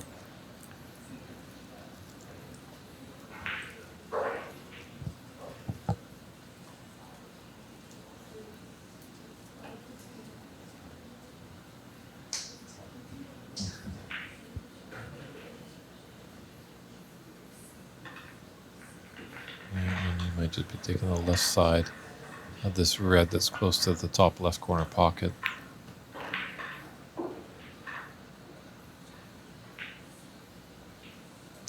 Length isn't quite there. Just might run a bit long because there's that open red on the right side. I think it's another difference you start to notice between the pros when they got the feel of the table. Very, very often they're getting all the way up tight to the bulk cushion, if not within a few balls length or right on it. But when they start to come up short and end up amongst like the bulk line or so, amongst the colors, it's a little bit more indicative of maybe not getting the right speed or angle.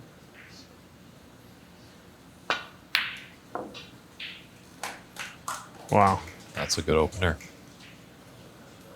That was an all or nothing pot too. No shot to nothing there.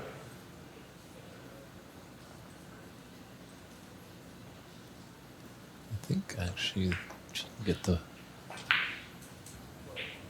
black back on its spot. I think it will go to both top corner pockets. It looks like now this pink will pass the red. Pink might be going to the black spot though too, right? Yeah, we'll see where referee Daly spots it, and you are correct, Christian. Let's go on to the pink spots, as when a color ball is pocketed and their spot is covered, it goes to the highest valued that is open, so in that case, the black spot. And if all the spots are covered, then it will go back as close as it can to its original spot on a line with the bulk cushion.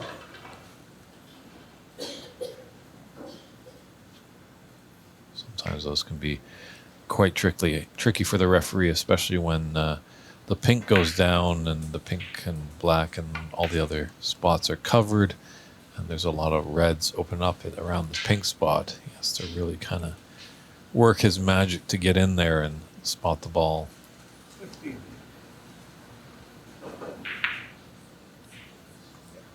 So now leftmost red.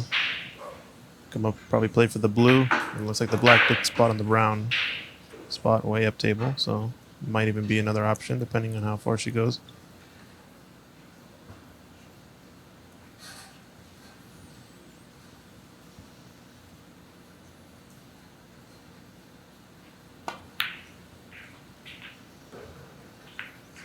Yep, got 2 cushions toward the green or black, it looks like. Or even came a little too far, it looks like. Yeah. Yeah, a little swivel of the hips on that. Frustration slightly. Brown is on, but the problem with the brown is you're going to be spotting and tying up the black. Don't really want to do that. There is always this long blue. But she likes the brown for sure.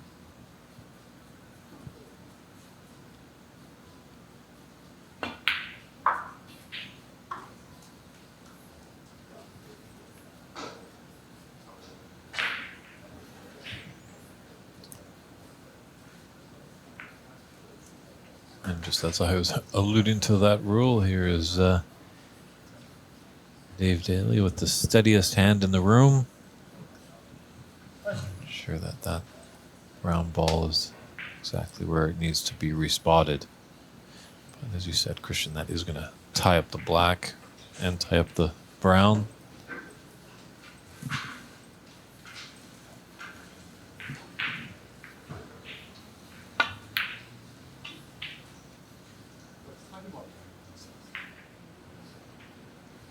Yeah, no longer do either of those balls go in either corner or middle pocket. But it looks like she's going to have to just play with the blue. Maybe deal with that later. Yeah, pink's Pink. not too bad. Yeah. Got a decent angle. Would have been nice to be a little bit higher. I wonder if she's going to run in or just kind of pick off these open reds. Decided to stun in, and look at this pace. Don't think you could have placed that better with your hand. No. It's a fantastic shot there. Probably a good idea just to clean up these reds because the pink will go back onto that black spot. So it's nice to see that Mink, is finding some form in this final. I don't think anybody in the room really wanted a whitewash. They wanted to see a good battle. Hopefully we can maybe get down to the decider, but we'll see. Time will tell.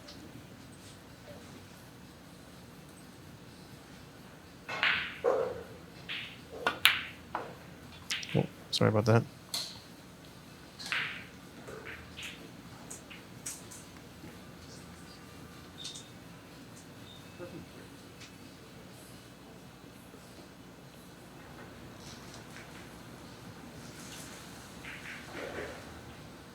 Yeah, that red that's on the bottom of the pack there will go into the top right corner. So I think she's going to just maybe draw back for that one first.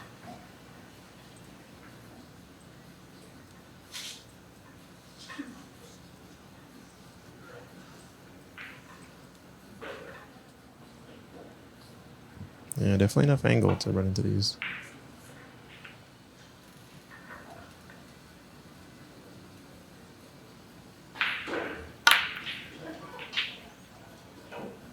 Oh, just caught the back end.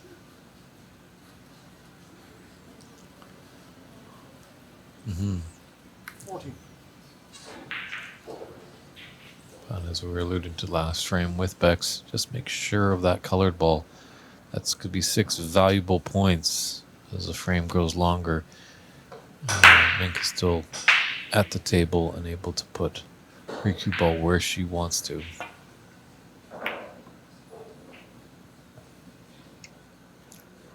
Would have been actually really nice, I think, if she had gotten a red and come up all the way up that part of the table, because the way the black and brown sit, it's kind of a backboard safety if you can get behind it. Just roll up and tap the black, open up the balls, and you guarantee being frozen. Kind of like a little bit of a Newton's ball effect, you know? Transfer of energy, and the white enters the cluster and the brown exits the cluster. But look at this. A nice long red by Yee. Same kind of shot. Is she going to go into him? I don't think she needs to. She could draw back because that red on the bottom is open as well. Just to the top of that pack on the left side, there's an open red there. I think the pink spot is still covered. Yeah, she's definitely So taking that. this should come back to the black spot. Still plenty of reds.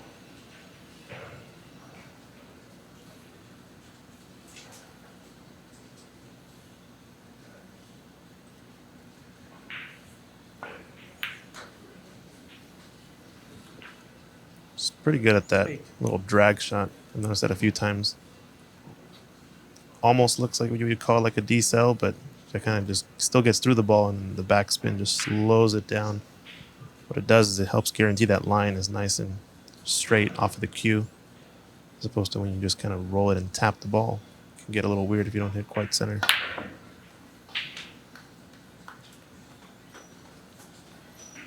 Yeah, great speed. 14.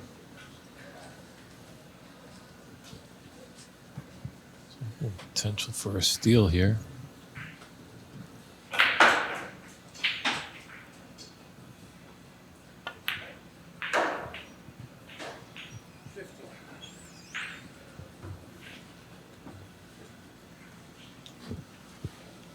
it's definitely filling up here in Ox. Spectators. Spectators are coming in, and if you are in the Seattle area, there is still time. It's 2-1. It's a best of 7. So if you're in the Seattle area, jump on down to see us at Ox Billiards, 1432 Broadway in the Capitol Hill area. Admission is free. Drinks are cold. The snacks are aplenty. We'd love to see you come down. This has been a great match. 2 really heavyweights of the women's circuit.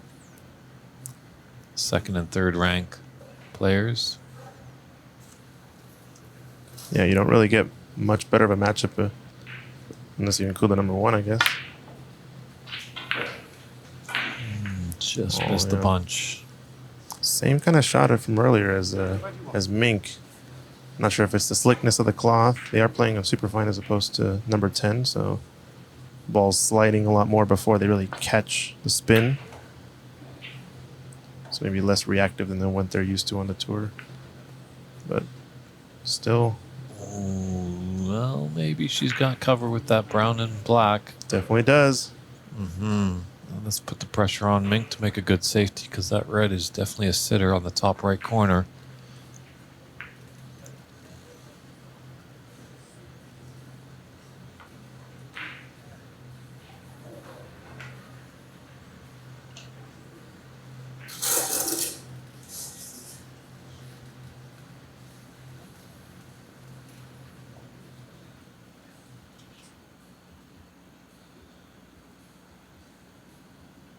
She just might cross double this red on the left cushion, come back up into bulk.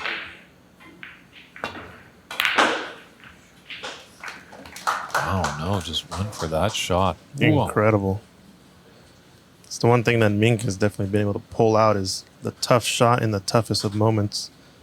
Kind of brings me back to that brown down to the cushion. It was anyone's frame in that one when she was playing Jamie Hunter earlier. And she took on that brown and wobbled it and dropped it into the pocket. Talk about shots, though. That red at distance down the rail. In this moment, when you have a red over the pocket, incredible. Yeah, she's really turning around her long body, and I thought that was going to be one issue that she might have, but she's been able to change that. There's no way she's missing this green also after that. She's going to hit the gap right here. If not, the plant is on.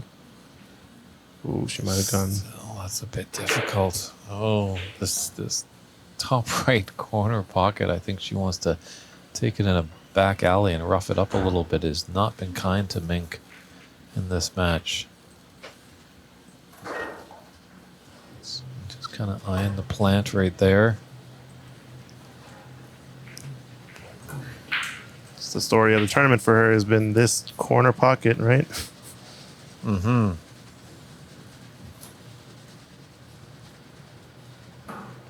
Yeah, based on this look, absolute worst case, you can definitely hit the red cushion first to plant it onto the other red. It's a little bit dicier that way, but Is there a little gap enough with that red that's just to the below the right of the pink, and this red that's closest to her cue ball? Can she slide? No, I don't think so. No, taking the other one. Just thought maybe she might be able to slide through there. she goes cushion first, it looks like. Oh, she clipped the first red. That was a mistake there, I think. It's tight to the bulk cushion, but pretty sure she wanted to hit that second red, not the one closest to the cue ball, and then hit it cushion first to the other one. Because the plant was on in that way.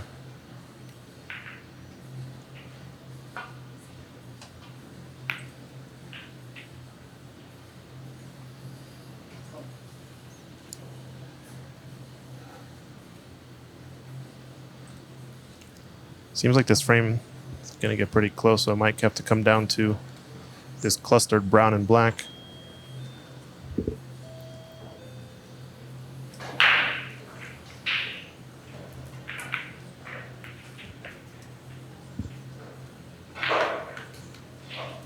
Oh, nice pace. To hold that ball slow rolling it against the nap or downhill. Awfully tricky.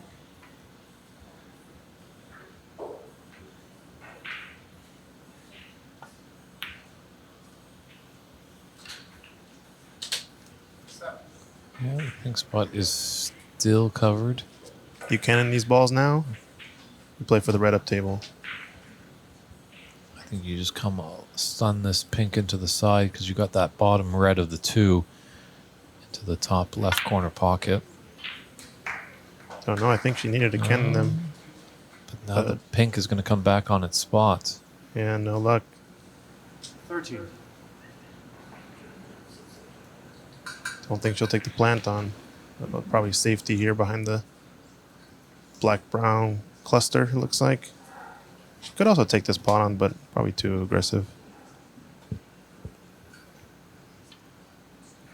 Unless she doesn't have full ball. Oh, she only has about a half ball contact.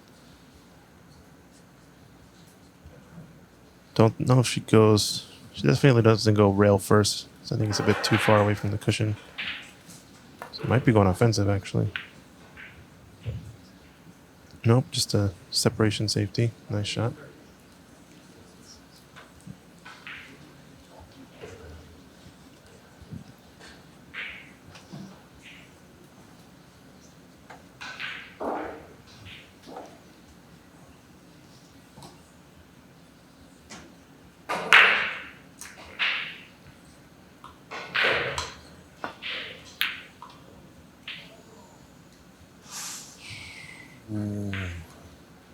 That pocket again, the arch nemesis of Mink Nutcharut.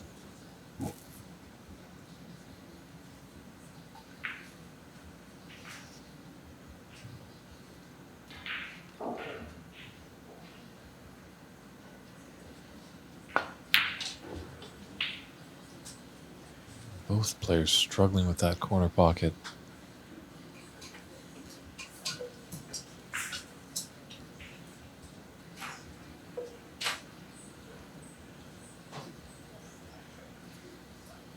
So yeah,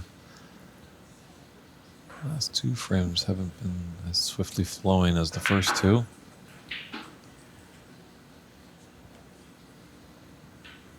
This is thin cut for Mink into that elusive corner pocket. Just electing to play safe.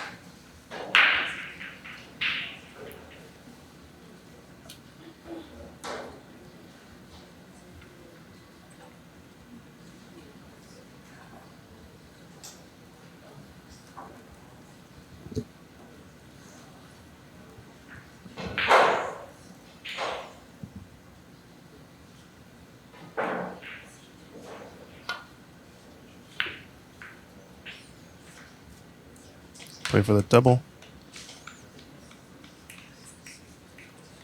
Guess in that way you always get separation. You don't leave your cue ball down by the rest of the reds. And now that they're kind of clustered up, you're really only playing to hide behind some other balls from only one target and not multiple targets. This might be the full ball snooker on all of them. True, and there really isn't a safe way to come back. Like sometimes, yeah, hitting off the cushion and coming into a red is fine, but unfortunately, that red that is close to the cushion, if she was to come off the cushion, is just going to take all the momentum out of the cue ball and leave it there. And unfortunately, those two reds there are just happily to find the bottom of a pocket. Can she get to the edge of this safe here, maybe? It's a little tight. She can get to the edge of that red. Might be able to do an escape. Yep, just barely caught the left edge. Watch the cue ball, though. Oh. She gives a little smile. Maybe a little pray up to the heavens there, thanking someone, something. Maybe the change of winds have changed, though. The change in the roles from the past, early on you getting maybe a couple more friendly bounces and Mink not getting very good looks, but now seems like it might have shifted. As the luck always does, comes back to center. But a great safety here from Yee. Yeah, it is a game of momentum. Yee looked very strong in the beginning.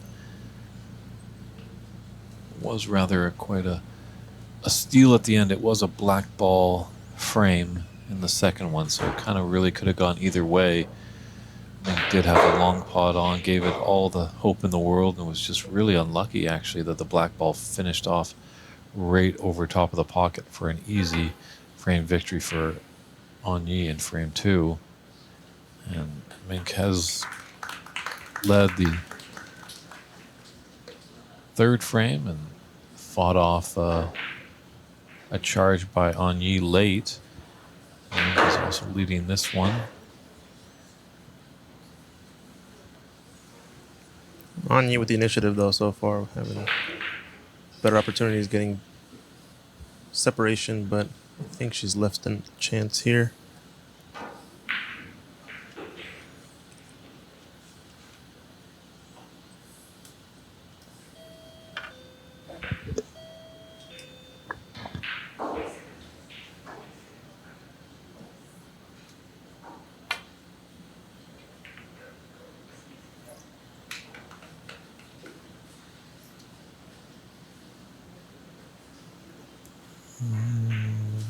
Pulled up a little bit, giving a little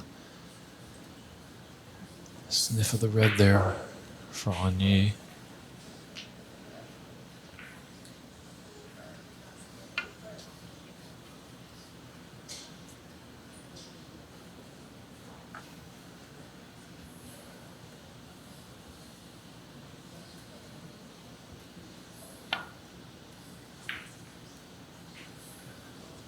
Yeah, this is getting into Mark Selby's mode, feels like.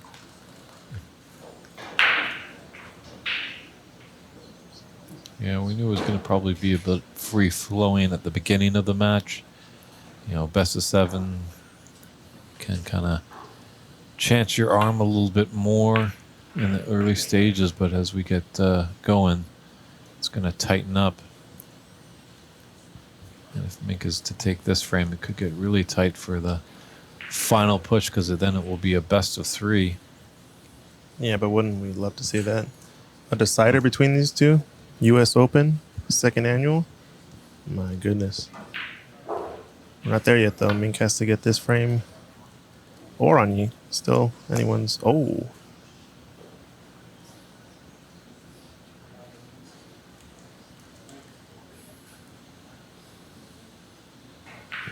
Mink is going to put Yee back in. Characteristic. Just wants to be so thin. Maybe just it.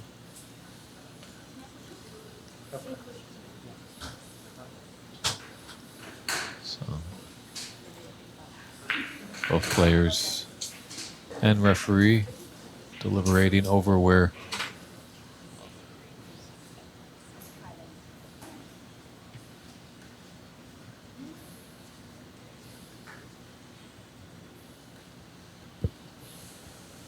referee Daly just checking with both players to see if they're in an agreement, and they are, so play on.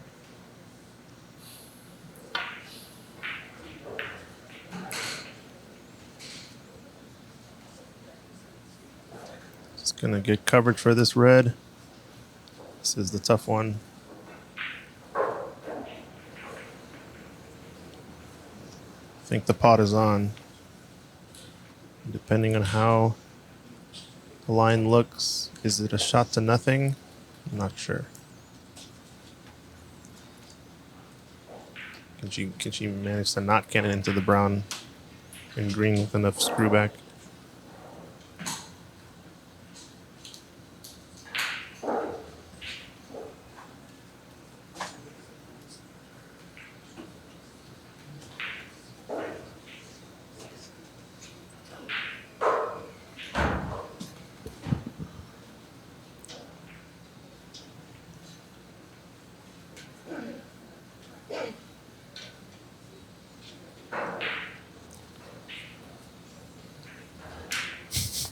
Snooker 155, 5 a.m. decider?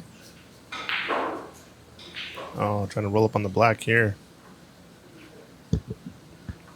little bit short, but just offline. Now I think on you with the initiative once again. Able to create separation by thinning off of this red.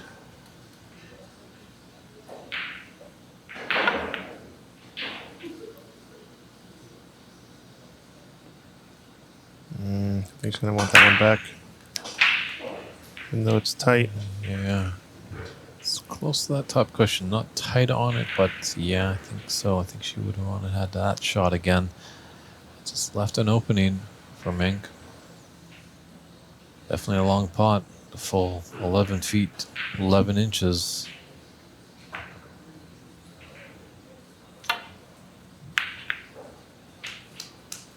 Wow. Yeah, it opens up the reds pretty naturally too. Beautifully on the black. Both reds are in the open. I think the first real few mistakes here from Yee in this match.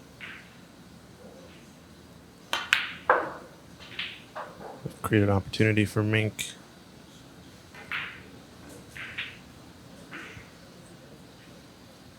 Again, the cue ball's just kind of zipping off of their cue. Almost got too much into that one.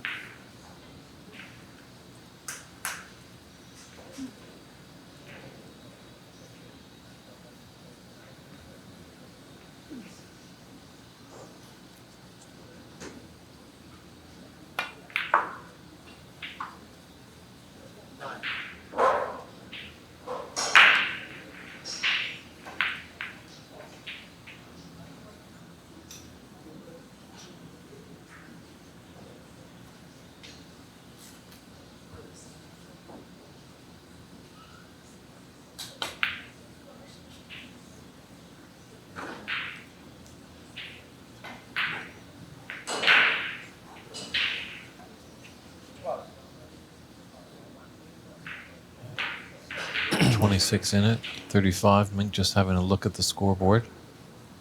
She needs one more color. If that's correct for frame ball, right? Red and color will do it.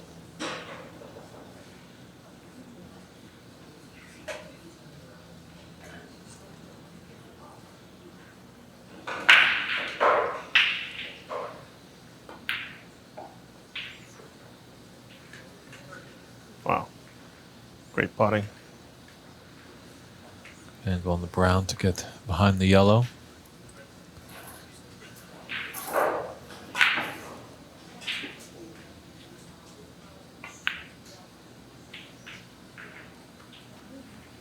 And that's going to be frame ball there. Do we hear an applause in the crowd? It is, as I alluded to Bex, it's tough with the one scoreboard. It's tough for all people to see. And slowly, I think we're getting the education level up about the American snooker crowd. Mm-hmm. So, yeah, this should be a 2-2 match with 3 frames to go. Yeah, and I think Mink has woken up from her post-lunch slump that she might have had maybe in the first frame. And you just see sheer determination in the heart. Thank you for those nice comments, Miss Sutherland. She did a great job a few years ago at the Alberta Open when we were out in Red Deer. The payouts are, it's $3,500 for the winner, $2,250 for second place. I think $1,000 for the semifinal. This, and there might be another prize for the quarterfinals, maybe $500, but also very lucrative. There's a $100 prize for the high break, which Yee has right now at 1-2-1. However, in this final, if there are any centuries, our good friends at winesellers.com will pay $500 for a century in the final to any player that does it. And if there is a maximum, we only have 3 frames. I'm not going to bet we're going to see it, but, you know, stranger things have happened. We have seen tournaments won on a maximum. Winesellers.com will pay $5,000 for that moment of perfection. But we'll just step aside for a few short moments and come back with frame 5 And welcome back to the WineCellars.com U.S. Women's Snooker Open Championship of 2023. There is that trophy that one of these women will be holding up in a few moments' time. A very important fifth frame here, as the winner who wins this will be one more frame away from hoisting that trophy high above their head in victory and honor. So on Yee to break off. Here we go.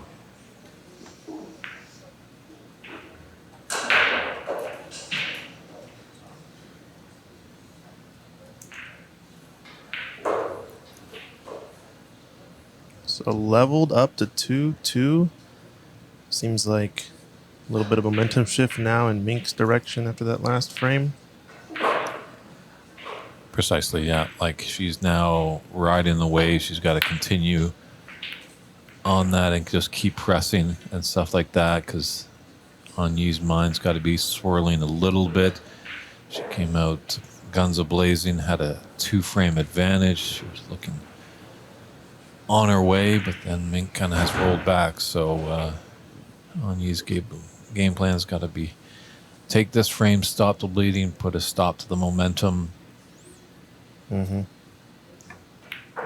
we've seen this before, actually, quite famously enough, back in the 2022 BC Open, Seattle's own very CCU took a very quick, commanding 2-0 lead over local player Max Swan, but then Max roared back to take 3 frames to lead the match 3-2 in a best of 7. CC dug in and took the 6 to force the decider, and then just Max Swan just too strong for the Empire Billiards owner CCU, and Max Swan became champion. So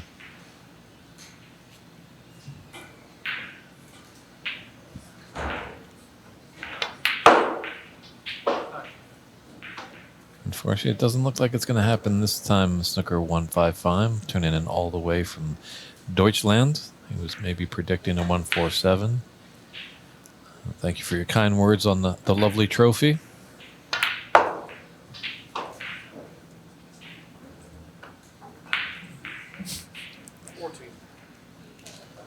I think the 147 would have been worth more than the first place prize, I guess. Right? So if you're in it for the money, I guess it depends on what the priority would be. But I'm not sure if this frame is going to be a guaranteed opportunity. Oftentimes, you'll ask most players that they want to take the frame win as opposed to getting the maximum. Well, as we all know, money comes and goes, but the hardware will stay in your trophy case for eternity. Exactly. 22.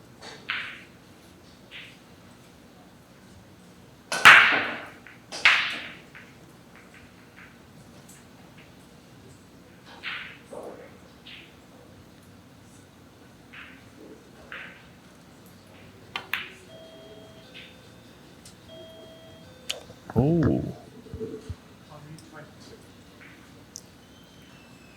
Another unexpected miss. Yeah, On Yee was really coming out in this frame to stop the Mink train. Fortunately, it's a bit tricky now. You can't go down to the business end of the table and clip off a red and come back to bulk because you've got this red right here. But I think Mink is just pointing that spot on the bulk cushion that she wants to hit to roll and get behind the yellow.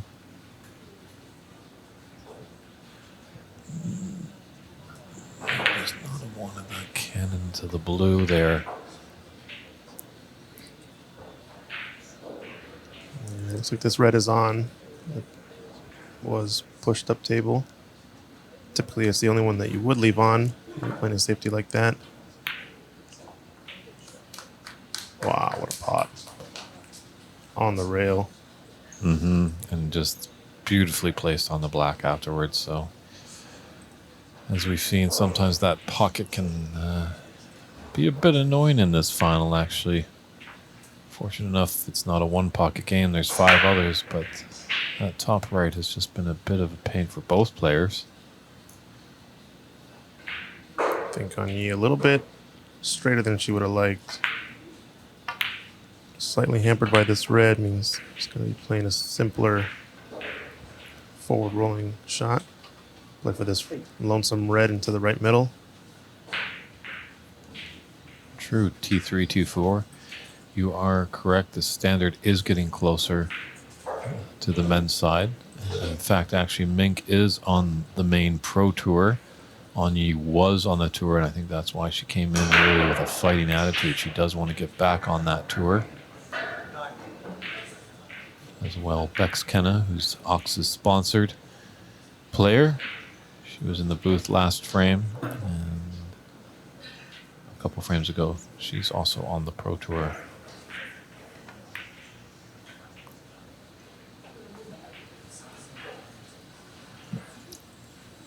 Yep, it's quite a great standard we're seeing with these two players. That's for sure. I think they would definitely give most men on the tour a run for their money. It's important. It's a precision game. I think Christian and I have discussed as well through the broadcast this weekend that sure, maybe men, just because of their physique, they might just be able to have a bit more of a powerful shot. But if a powerful shot doesn't go in, it doesn't really help you.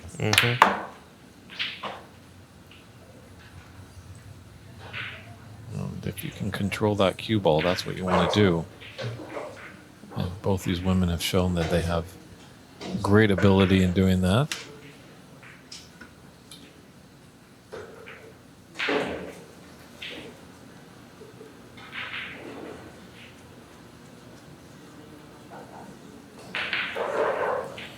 And Yee just retreating to her case to get her extension. Players now have all the facets in that case, from the telescopic extension, the mini butts. Some players even travel around with their own rest. It's far jump when it used to be. You have to trust that the tables have good owners and they can get you good equipment. And here we go, a tug of war. Here's a first. That's a classic view right there. Holy. I hope Matt caught that one on camera. Well, it's good fun to see there is. Yeah, I think you were alluding to in our previous match, Christian, that just suck-on extension is just, when it goes on the rest, there's just a real lot of pressure because it's very tight fit. So it's nice that we can all sometimes see the lighter side, as sometimes it seems very serious there on the bays. Just got to get back in focus now, but it's cool to see some fun amongst the two players. Oh, no, this is not a lucky split. 30. There might be a chance for this red into the left middle. I don't know. Don't think there was a touching ball. Is she going to go for the one up into the corner or just nestle? So, yeah, she's thinking about it, but it's close. Just don't want that push shot. A push shot is when obviously your cue ball and object ball are connected and the tip of the cue is still touching the cue ball. Yeah, I think this is really the only chance, and a bit of a natural safety if she gets behind the black. But a 52-point advantage in this fifth frame for Yee. Yeah. Puts her in the driver's seat. But still many points on the table there. The black is open. Unfortunately, the pink is a little up near the top, the bulk end of the table. This cuts into the left middle, just left of the blue. But she's opting for the safety, maybe two cushions into the middle. Just want to tuck it tight.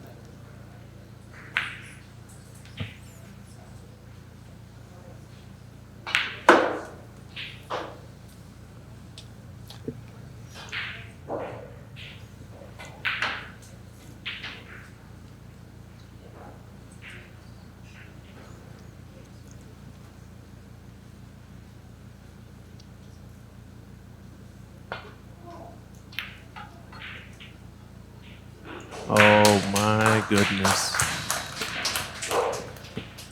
brilliant. Talk about a pot there. That might be pot of the match so far. Granted, I guess that one other pot from Mink in the previous frame down the left long rail was also pretty high up there. Yeah, unfortunately, it's not nicely on a color, but take this green and get behind the brown. Could have gotten a little bit tighter maybe, but still looks pretty safe. Is there a gap here to get into this red?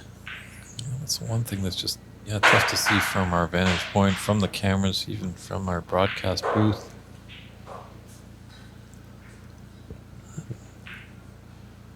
Yeah, someone on YouTube says, watch out for Bai Yulu from China. She's only turned 20 years old and absolute certainty to be in the main tour. So, yeah, definitely look forward to seeing more from her.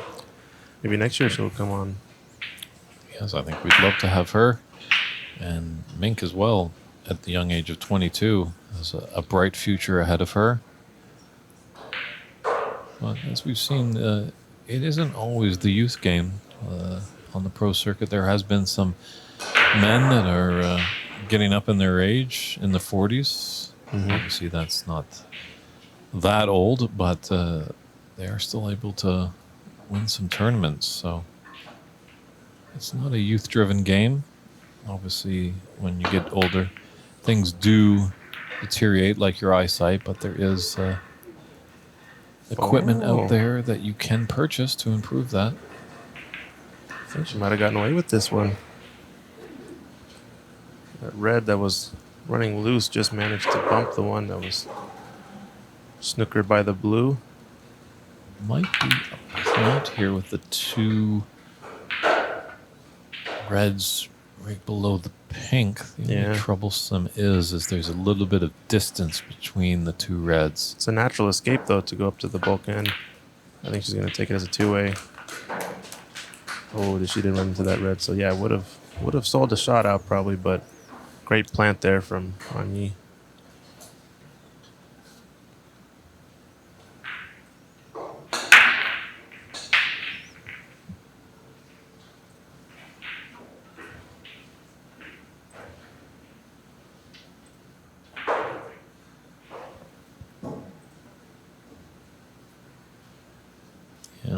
Like to be just a little bit off that cushion, but just has to focus on this, because when she runs through, she should have one of these reds to the top left corner.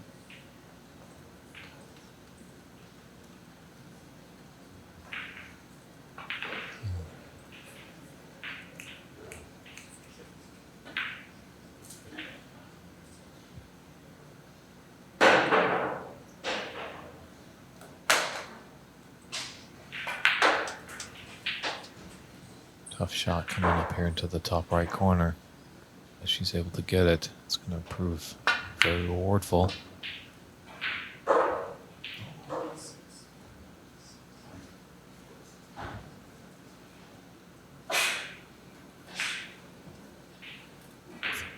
Just rattling those draws once again. The top right corner pocket strikes again. So many tournaments that I've done, you always find one pocket just really doesn't want to accept the ball, whether it's the top right or left, or one of the middle pockets, or a green or yellow pocket.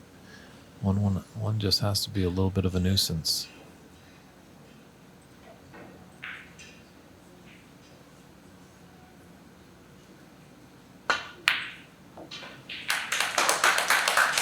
Wow. Very nicely done there. 58 point difference now. Can you imagine if Mink is able to steal this frame away?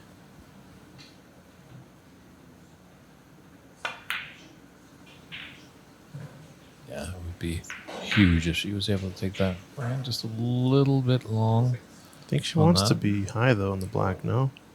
To get enough angle to come up table. She could end up low below it, I guess, too, but this might not be as bad as it looks. 67 points and 53 in it, so it's definitely there for Mink. So she can get away with not... She doesn't need all blacks with the reds.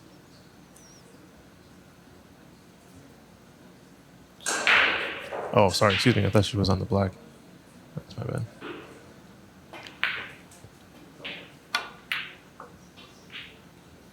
Yeah, so definitely have to move the cue ball here, but not too bad. She's on the blue now, I realize. Yeah, you can stun down for these reds in the middle. A little bit, maybe. Just a little tight to the cushion there. She might have to jack up a little bit. She might use that cushion.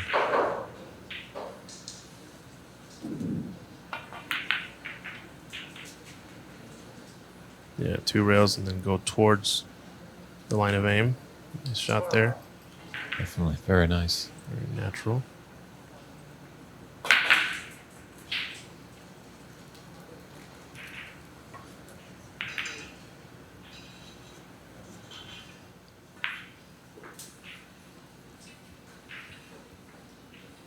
Short screw back to the black.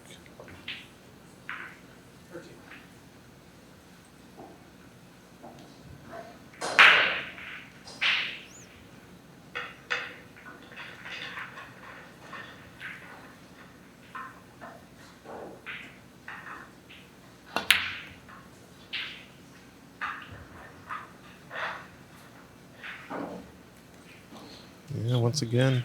Yeah, I wanted to run a bit more. Still pocketing the ball, cleaning the heart, just getting a little bit trickier than she wants on the positions. Not playing for blue or pink. 21. Yeah, great puck. Nice recovery. Does this green cluster the red? Or is she thinking about playing? Maybe she's thinking about playing the screw shot if she has enough angle. Screw off of the blue and behind the red on the right long rail. Looks like there might be, yeah, maybe a trace Maybe she just of prefers- angle. Yeah, I think there's a trace of angle for sure based on where her bridge hand is. She can screw back and take the mid-range red to the right corner. That looks like that's what she opted to do. 26. She did knock in a dynamite red down this rail, which was, I think that red was kind of where the cue ball is now. But this has been her favorite pocket of the tournament, as we said earlier. Something tells me that's now behind her, though, in terms of mentality. I don't think she's had much of a problem since.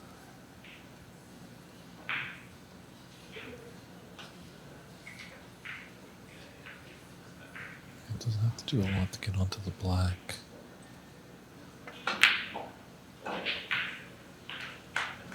Very nicely done.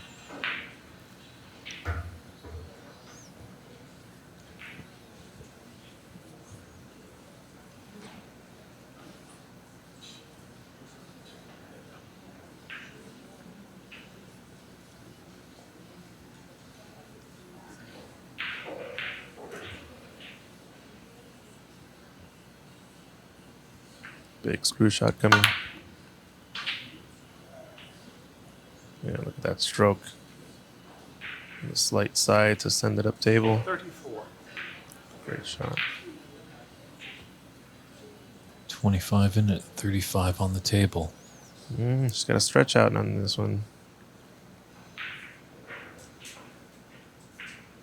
Go get the extension.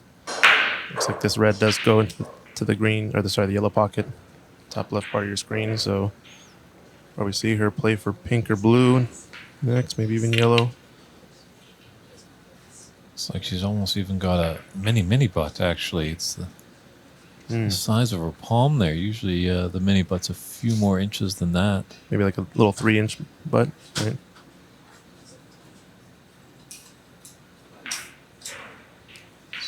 Big shot coming up here. There's a safety on, but something tells me she's going to go offensive if it's there. And is it there? 35. So now doesn't need the points. necessarily, so definitely can opt to take yellow here. Seems like the brown's going to be the tricky one for her to get out in this frame steal. Blue is not too bad just because she's close to it. Definitely one that the pros will take on when they're nice and straight and about a bridge length away. So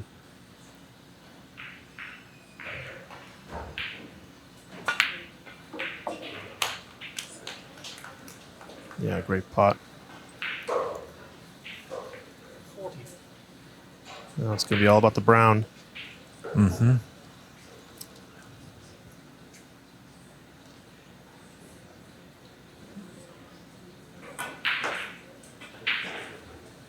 Probably just mapping it out as all these great players do. 3 shots ahead, so she's seen obviously what she needs to do from yellow to green and then green to brown. Looking at her position. And then when it's time to take on the yellow, that's all she'll be focused on. Trust her technique. Trust that she knows the right spot to where to put it. Her cue ball.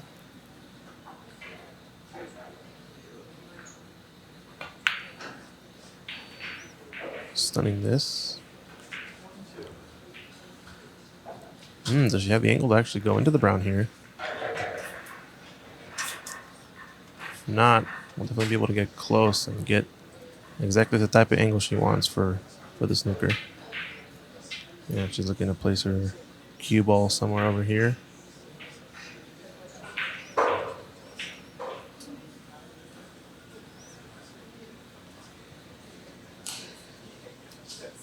So break of 42.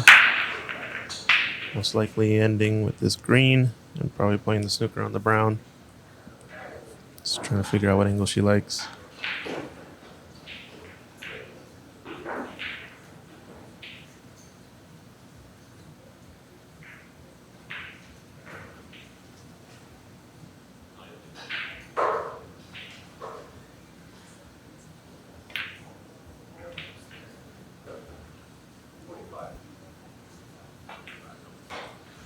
I think she's where she wants to be.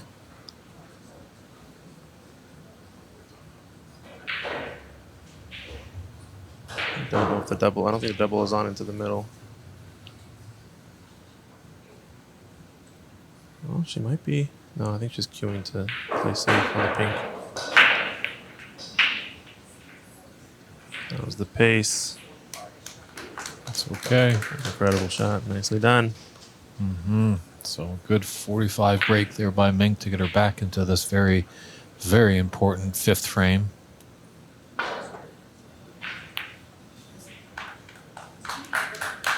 Good contact, but it's going to leave a pot on, I think.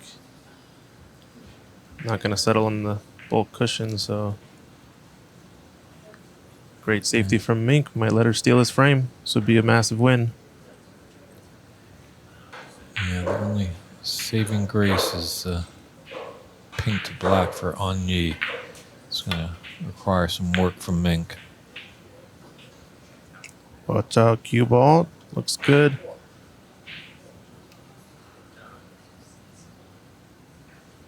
It wasn't so much of an error from Yee. She made great contact on that brown, but so difficult sometimes to get the right hit on the ball to not leave a shot. Oftentimes it comes down to randomness when it's that far.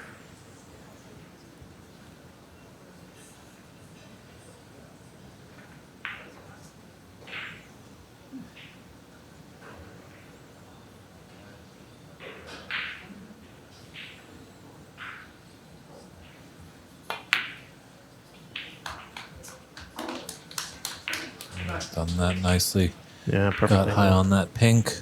Natural angle is going to take her down to the black. She needs both, right? Mm-hmm. Just settle the nerves, Mink. One at a time.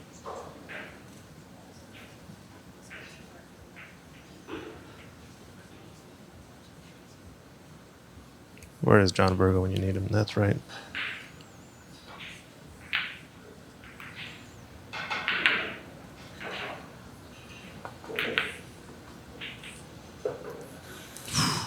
Definitely thought about it a little bit. Does come off that cushion nicely here for a 3-2 advantage in this final. The WineCellars.com U.S. Women's Snooker Open 2023 Championship.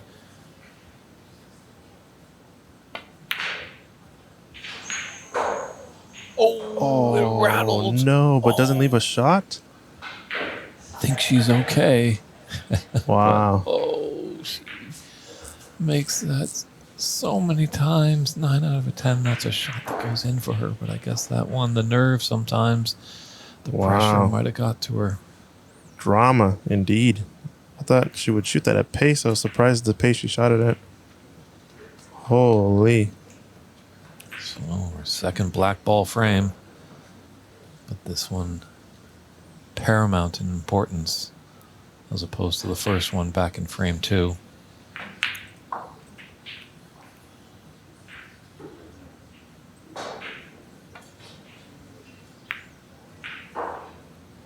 Yeah, I'm not sure what it was, if it was the pressure or what. And I think she's not going to like this safety either.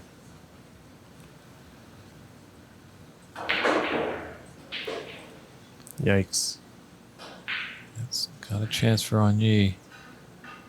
This pocket has not been kind. Let's put it in at least with a bit of pace.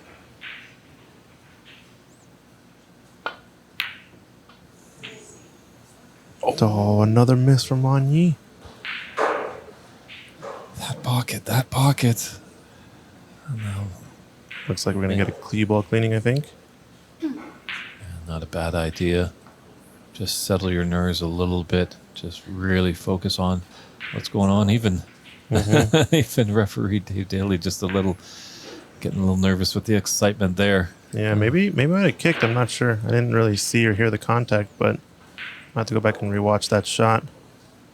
The one from Mink. I mean, she did shoot it at that pace where a kick is kind of most prevalent, you could say. You know, kind of like that rolling follow speed.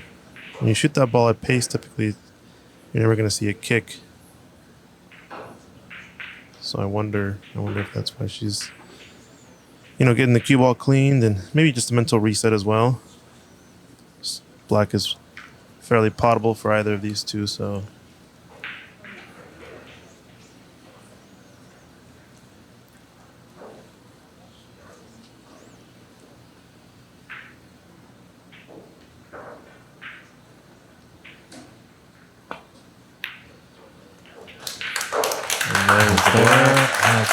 Wow. What a steal there.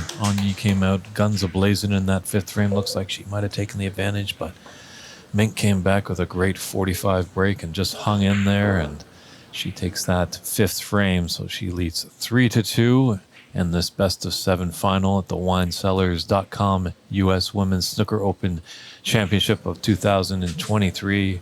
And as always do when we are on the verge of a champion to be crowned, we'd like to go around and give a good thanks to all the people that helped us out. Where else to start but Mandy Fisher, who has done so much for the women's game, is the president of the head of WWS. It's just fantastic what she's doing and building up the standard of all these great players as well. Diana Schuler and Matt Hewitt have come over here and run a fantastic tournament. They did a wonderful job last year. We're great to have them again, doing all their strong work. They're unseen, but their hard work and dedication is completely admirable. Jason and Diana Miller at WineCellars.com. What can we say? But thank you so much for your support and sponsorship throughout this tournament. Littman Lights, Joshua Hume, Srikanth, thank you. Potpourri, thank you for your sponsorship there. And Dave Daly, our TV referee, who has been working tirelessly all weekend long. Has just done a great job, as well as Vineet Desani, Adam Horacek, Yeah, Horacek, doing the roving referee, as well as Mike Dominguez. He has been doing some rover refereeing abilities as well. Jamie Miller here at Ox has been taking care of us, making sure we're fed and well quenched with thirst. Really appreciate that. And all the guests that came into the booth provided some insight, gave us a little tidbit of their story. Kathleen Stanley, Corinne Lyson, Diana Schuler was in here as well as tournament director talking about that. We had a nice little conversation with Yee and as well with Mink Nutcharut. A little bit of a language barrier there, but they definitely got through it, and we had some good laughs and some good fun. Marianne McConnell coming from Canada after a long absence away from the tour, a 1984 runner-up in the World Championship final. Frances Chow, Bex Kenner, and Jamie Hunter, last year's champion, in the booth. And what can we say about Christian Youngers? He's been a great tech whiz there, providing wonderful pictures for everybody, scorekeeping, just keeping everything looking sharp, sounding smart throughout the entire broadcast. And Mike Dominguez, the owner-operator Herox, has really brought snooker to the Pacific Northwest here in Seattle, and it's just keeps growing and growing from just a little company that he had called Bays. Some of us remember that down in Pioneer Square. Unfortunately, the pandemic hit, and he was forced to reconvene, but Mike took it on his chin, but then he rebounded brilliantly and created Ox, which is a fantastic room. If you're in the Seattle area, definitely come down and check it out. And all of you fans throughout the entire weekend, where would we be without all of you tuning in worldwide, giving us your thoughts, your questions, your comments? It's just been absolutely fantastic. The numbers have been going through the roof as I look at it right now through our streams on Twitch, YouTube, and Facebook. We're nearing 600 views for this final. So thank you very much. You are helping this great game of snooker to continue to grow. Let's see, can Mink or Yee force a decider, or will Mink take the championship in the sixth frame? And thank you to David Burney for coming down from Canada. Lead commentator, doing the business. Great job, Dave. Thank you guys. Always make me feel at home. I don't feel like a visitor here. I just feel like another member of the family. Yep. Yeah, just addressing some comments in chat. Looks like they were going to swap the balls, but decided not to. So they're still playing with the same ball set.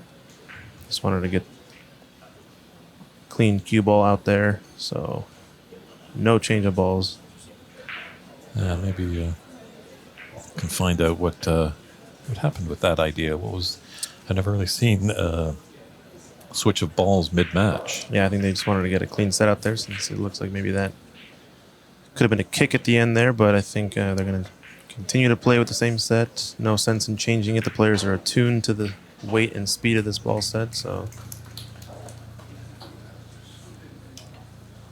No touching ball. But a little clip off here should send this cue ball back to bulk.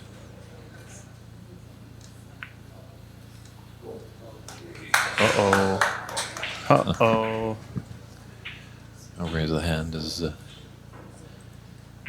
Yee apologizes for that rather gratuitous flick off the brown to create a snooker behind the yellow. We are here at Ox Billiards in Seattle, Washington, for those who are asking.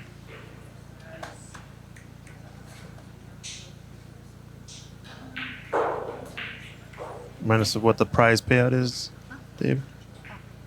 Prize payouts for first place is $3,500. Second place is $2,250.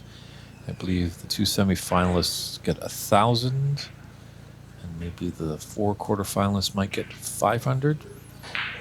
Not too sure on that. I think there might be a list up on snookerscores.net. See that every day. Wow, that was a interesting shot there by Yee. The floating bridge, I think it was a touching ball, so didn't want to risk touching any of the reds.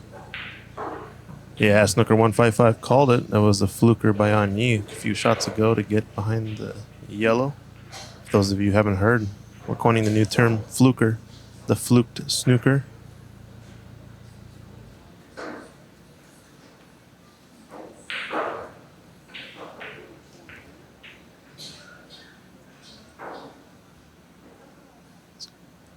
Don't count her out on this one.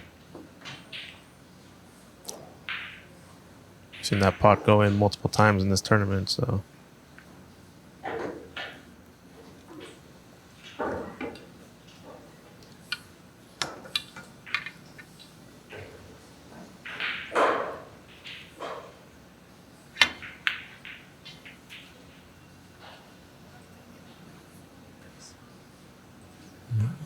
just have to settle down. That was only just one frame, that last one.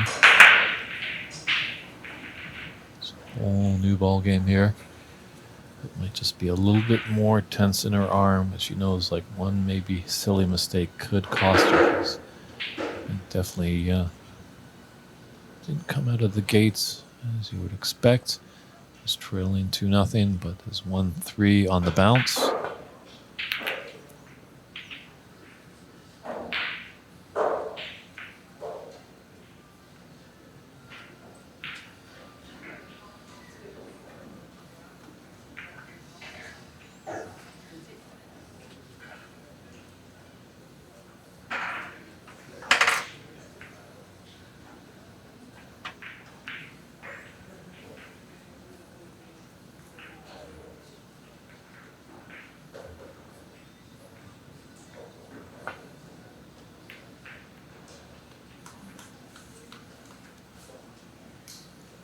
Very nice safety shot there. Definitely have to be mindful of the in-off when you're flicking off that red and going near one of those top corner pockets.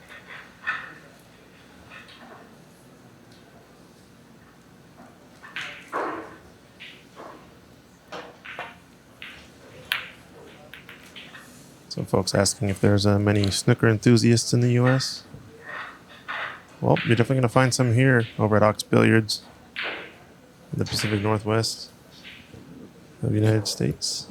Yeah, there's definitely pockets. Our good friend Romil has a great academy down in Arizona, I think just outside of the Phoenix area. And there's another gentleman, I can't remind his name because this drama has been so gripping, but he runs an academy in Nashville. And there's the New York Athletic Club. Our good friend Mike Dominguez actually has gone there to help out because Ahmad Ali, who's the house pro there, is on the pro circuit right now. And that's really going to help the game grow in America. Definitely when you can see one of your own country people excelling, or at least playing a game, it's going to be tough for Ahmad. I think he was a big fish in a small pond over here, and now he's a little fish in a big pond over there. And no disrespect to Ahmad, he's a great, fantastic player. It's just the caliber over in the UK. Yep. They just have the facilities. And the numbers. They foster it. They have such the rich history. They even have it, some schools have it in their curriculum. So That would have been fun to play snooker in school.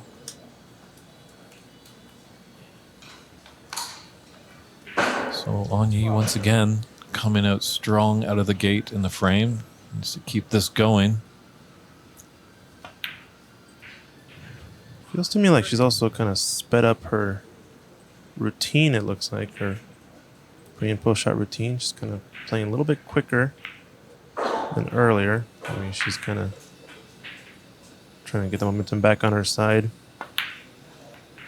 Knows that she needs to get back in this match. Started off quite strong, but has let Mink back in this match.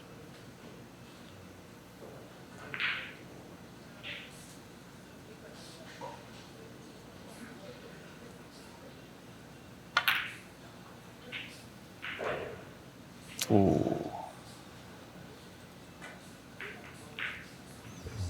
How costly is that mistake going to be?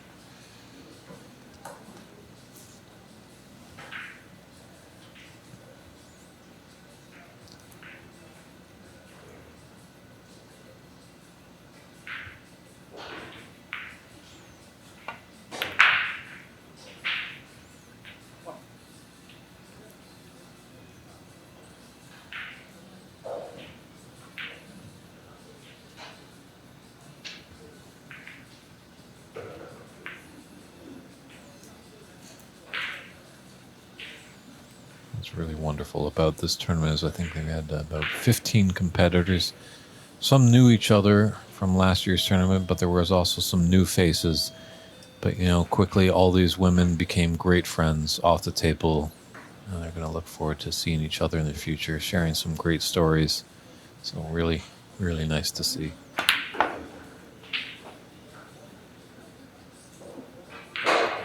Good pot there. Has this red. Just the right angle to come back down for the black. We're kind of looking more forward into the frame as well, seeing if any of these reds go in the pack into the right middle. Looks tricky.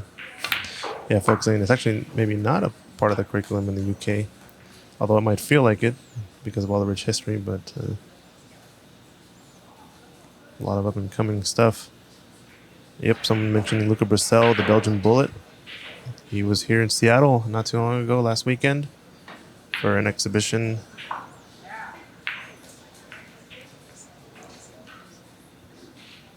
Amazing, amazing cueist.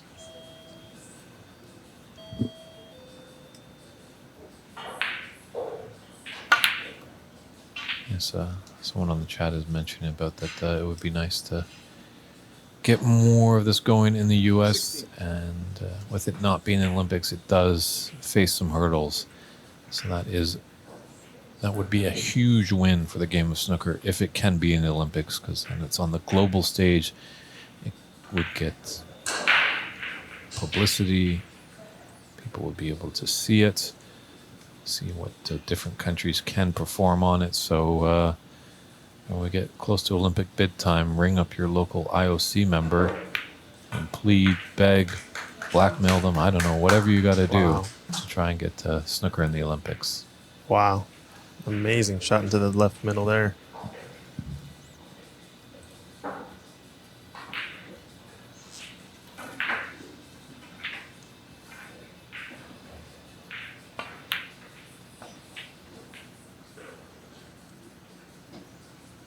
Mink is bringing the heat now.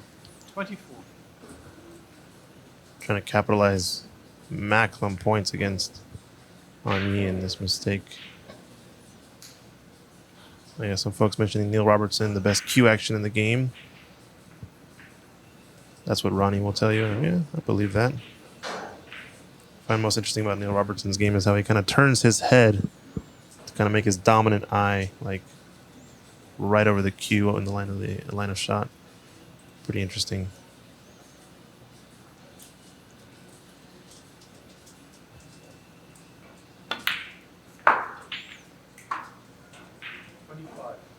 Bit of a high black, but should be okay for her.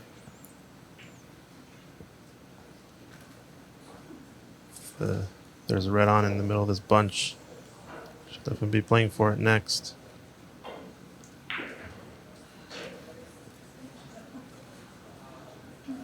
Yeah, I think there's that kind of diagonal line of the 4 and then the 2. And I think the second one from the top of that 4 should go in to this top left corner pocket. Yeah, probably playing for this guy next, I imagine. Oh, she decided to go into the bunch. 32. So now I was going to take this up into the green pocket, it looks like.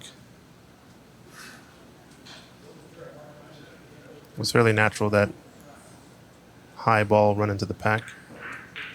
So I guess didn't fancy that red.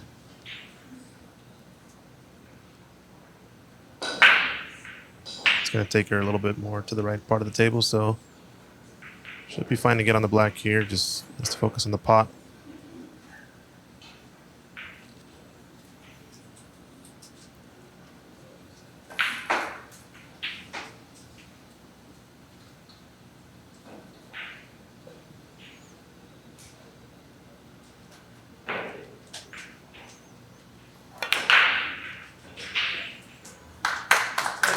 Great pot. Amazing pot after amazing pot for Mink. Mm-hmm.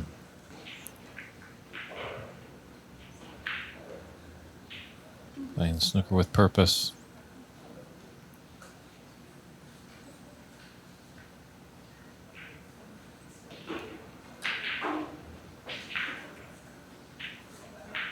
Probably going to be playing for this area right here, I imagine. Shoot the red down to the right corner. Also has an option for a red to the right middle. Yeah, she's so good at those little stun shots. Getting a little close to this red. In the left long rail, so going to be a little bit elevated on the queuing, but if she has the right angle, she can just float this down. I think she's going to have to stun over, actually.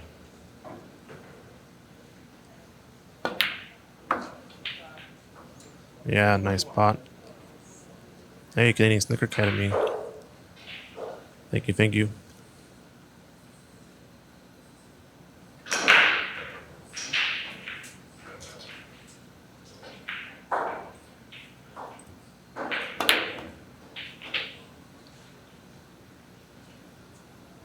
Now I think the cluster opens up, right? 48.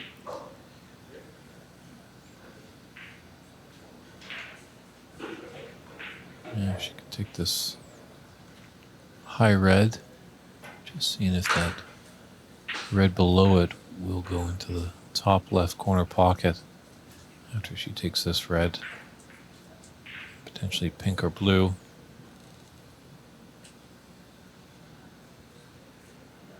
Hey, Chuck, thanks for the nice comment. If you guys do like the stream, like and subscribe and share it out. This match isn't over yet. It's in Mink's hands, and that's what any athlete wants when they want that chance to win. They want to have the ownership of it. You can't really have your opponent give you the victory. You have to earn it yourself in this game of snooker. Wow, what a pot.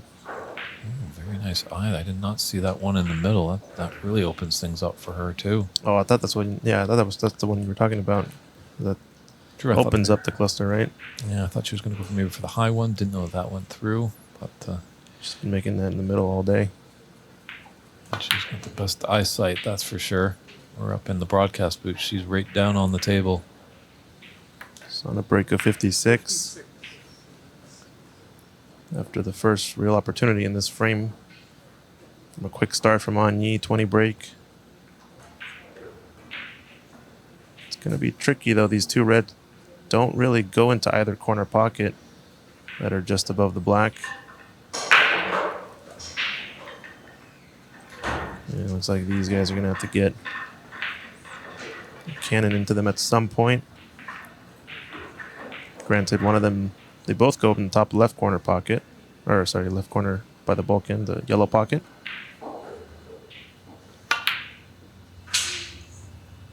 Oh, wow. That was the shot that you just had made. True, another twist in this frame. Drama. Fortunately for her, she leaves pretty tough shots. A long pot up into the green. That's what she likes. Blue and pink available. Or any of the bulk colors. Ooh, didn't want to cannon that green there, I don't think. Would have liked to come past it and shoot the green in the same pocket based on that cue ball path. Yeah, Snooker 155 is a good opportunity for this entry prize there, I think, from Mink, but alas, called it too soon. We'll call it a chat curse in the case instead of the commentator's curse. How about that?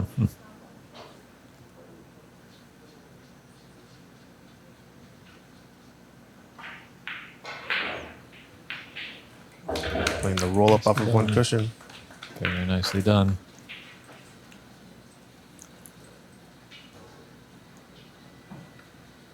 So 35 points in it and 59 on the table. Thank you, Bike Garrett. We're on YouTube. It's going to play to open up these two balls. Yeah, looks like it. Did a good job to not leave anything easy. Pressure is definitely on you here. 35-point difference. A few of the reds are pushed safe. It's going to be a tough one to steal, but just got to take the points that are at least available pretty soon.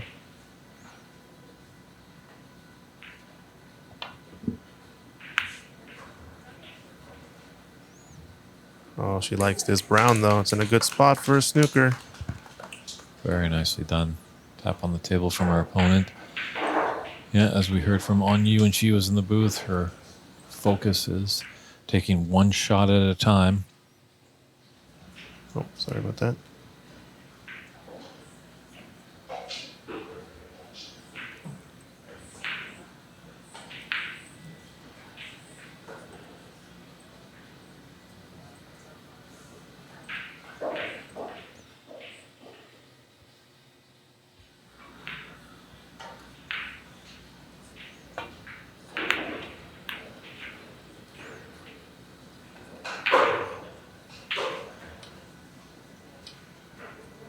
Still leaving tough pots.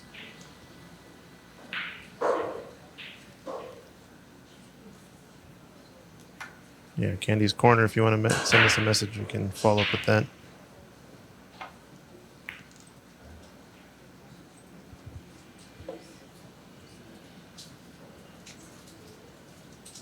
Ooh, it's came a little bit short here. I don't think this red passes into the right corner pocket. Might have a thin cut into the right middle. Or do you play the safety to help cluster this red down by the black? I have a feeling Mink's going to want to kill this frame off, so she might go for the offensive option.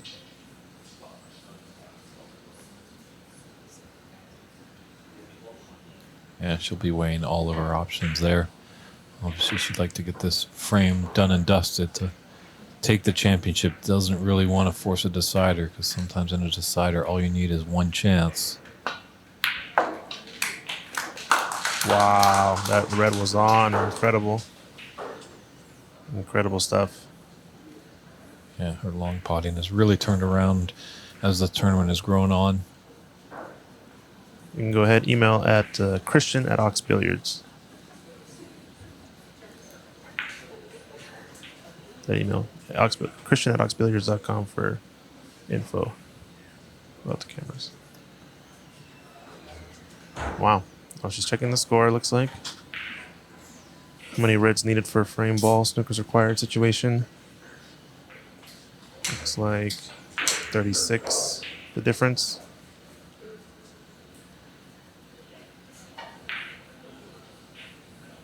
She could win it here.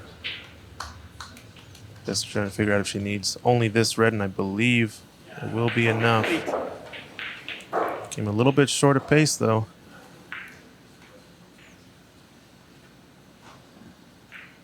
Yeah, this red goes down.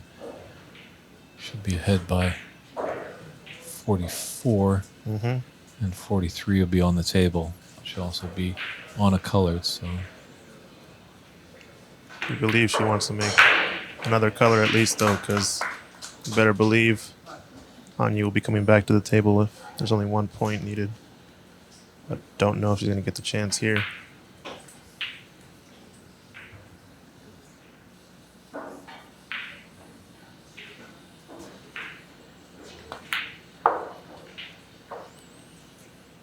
Very nicely done. Great shot. Close down. Good angle on this red. It's a blind cut. It's a tricky pot, but the natural angle will take her onto the black. If she pots this, surely would be end of the match. Yeah, I And think there's you are looking at your winesellers.com U.S. Women's Snooker Open Champion of 2023 right here. Amazing, amazing shots. Mm-hmm. Wow. Come on, Mink. Let's see you run the table. It's going to be tricky. 22. The double's on. A little bit of hampered queuing. Thing. Oh, just gets it through. There's the extension right there. Can you believe it? Mink Nutcharut is your winesellers.com U.S. Women's Snooker Open Champion of 2023. What a battle she fought hard. She was up against it. Yee came out with 2 frames out of the gate, but Mink dug in, bounced back, and won 4 on the spin to take the title. Take a bow, young lady. You are the champion this weekend. That's a great tournament to add to your resume. And we are going to just probably run a little commercial break, but we're going to stick around because there will be a trophy presentation. So hold on to the stream, everybody. You will see that lovely trophy there being raised over Mink's head in jubilation. Well done, Mink. Stand by, everybody. The trophy presentation will be coming up shortly. All right, everybody. Can you hear me in the back? Can you hear me in the front? What a championship we just had all week. I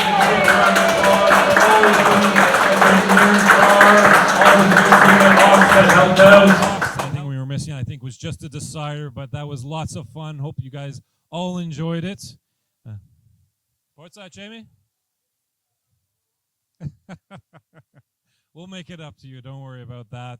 Without further ado, get the proceedings over to the man that's really putting Snooker on the map here in the Pacific Northwest. Mr. Mike Dominguez.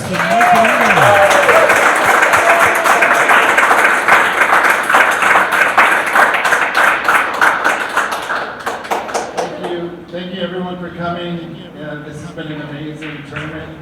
Something that we've been building towards year after year. I first want to thank our ref for 3 days straight, Dave Daly.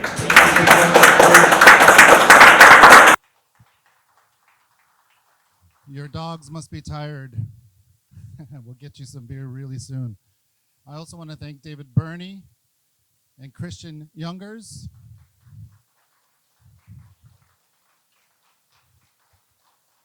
Yeah, without the voice of David Burney telling us what's happening on the bays, it wouldn't be the same. I mean, he's the voice of North American snooker. And then, of course, the wizardry that Christian does with all the IT behind the camera is just amazing. So we're very grateful to have them on our team. I also like to thank Diana and Matt for making their journey all the way over here from Germany and the UK. And of course, I'd like to thank my partner in business, wife in life, Jamie. And of course, to all the great players that have come back to us this year, and those that have come here for the first time. So thank you very much for making the journey, making this a great tournament. I really hope I haven't forgotten anybody. But if I have, I'm very sorry. I'm thinking of you. Oh, yeah, the sponsors.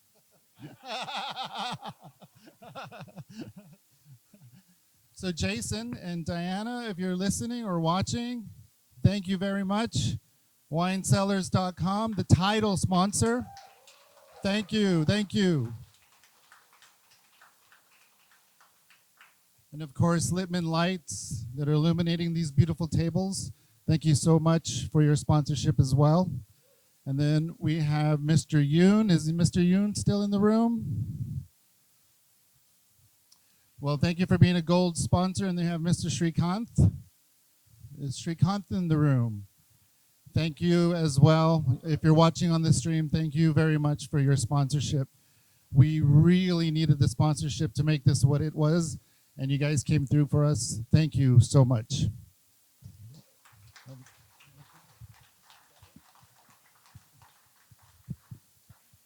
So now I'd like to welcome Ani, the runner-up to this year's World Women's US Open. Big round of applause. What a great tournament.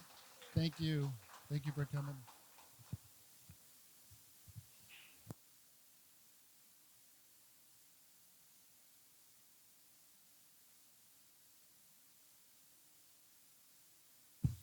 Thank you, Ani.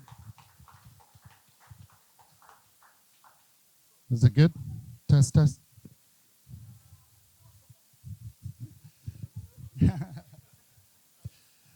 So, how was your experience playing for the first time at Ox Billiards? It's amazing because I know in America, pool is very famous, but yeah, I didn't expect we'll have such good condition table in here, so we enjoy a lot.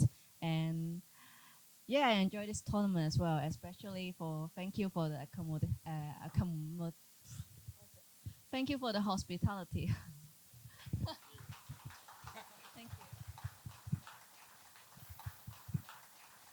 Anything in Seattle that you really wanted to see and got a chance to see as a tourist? We actually we arrived a few days earlier because to get used to the jet lag. But we've been to the Space Needle, which I think is amazing. So I think Ming, you should go there. And what else? And the Pike Place Market. Yeah. And the restaurant Crab Pot. Yeah. And of course this cup.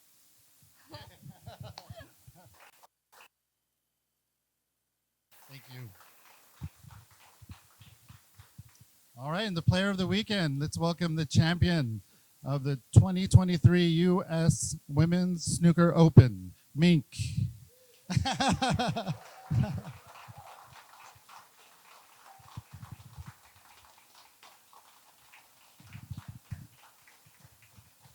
Here you go, Mink.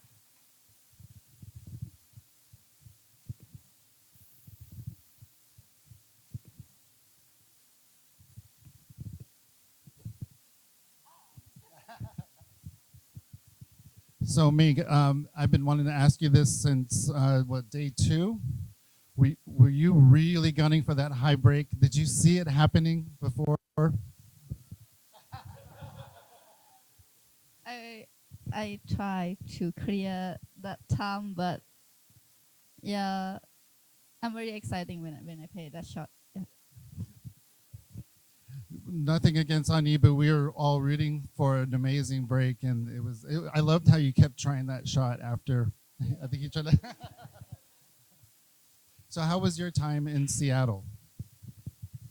Yeah, I very exciting and very happy for come here. My first time in USA, and yeah, I not go outside because I practice and go to hotel. Yeah, but I think tomorrow I try to go to look Seattle City. Yeah. And one final question. We won't mention the name of the restaurant because hopefully there'll be a sponsor next year. But did you find the Thai food very good in Seattle? Yeah, I always like Thai food, and I go eat Thai food every day. Yeah. Well, once again, it was a pleasure having you here at Ox. Thank you so much for coming and congratulations.